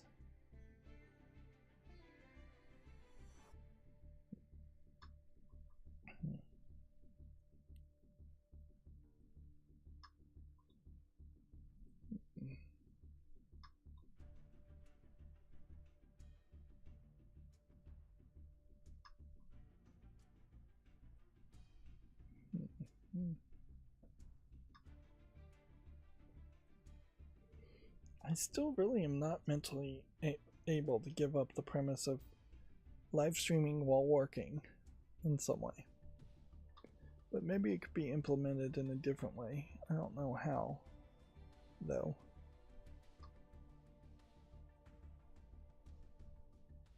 The only thing that really has increased is bathroom breaks. And so if there was just a constant bathroom break, consistent, I mean, that doesn't make better quality content, but if something was going on during that time, maybe, but I don't know how that would really work.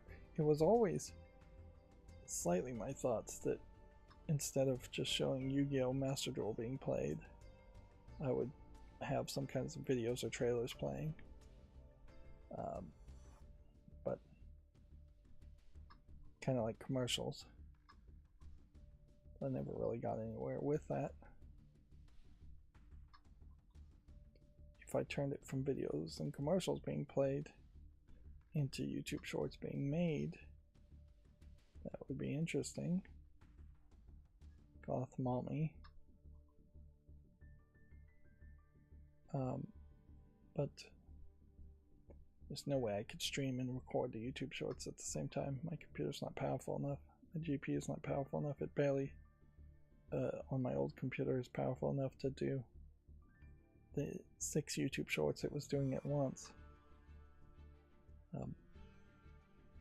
Streaming would be out of the picture.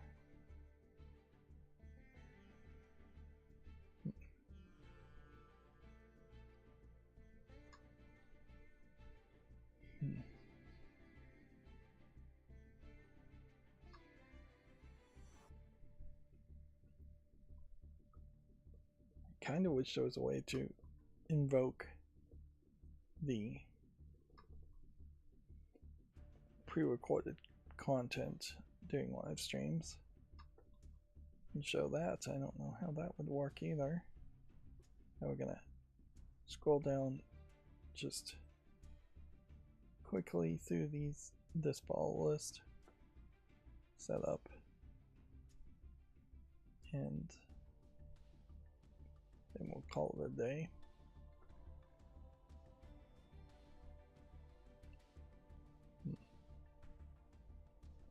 We'll look at this game the last little.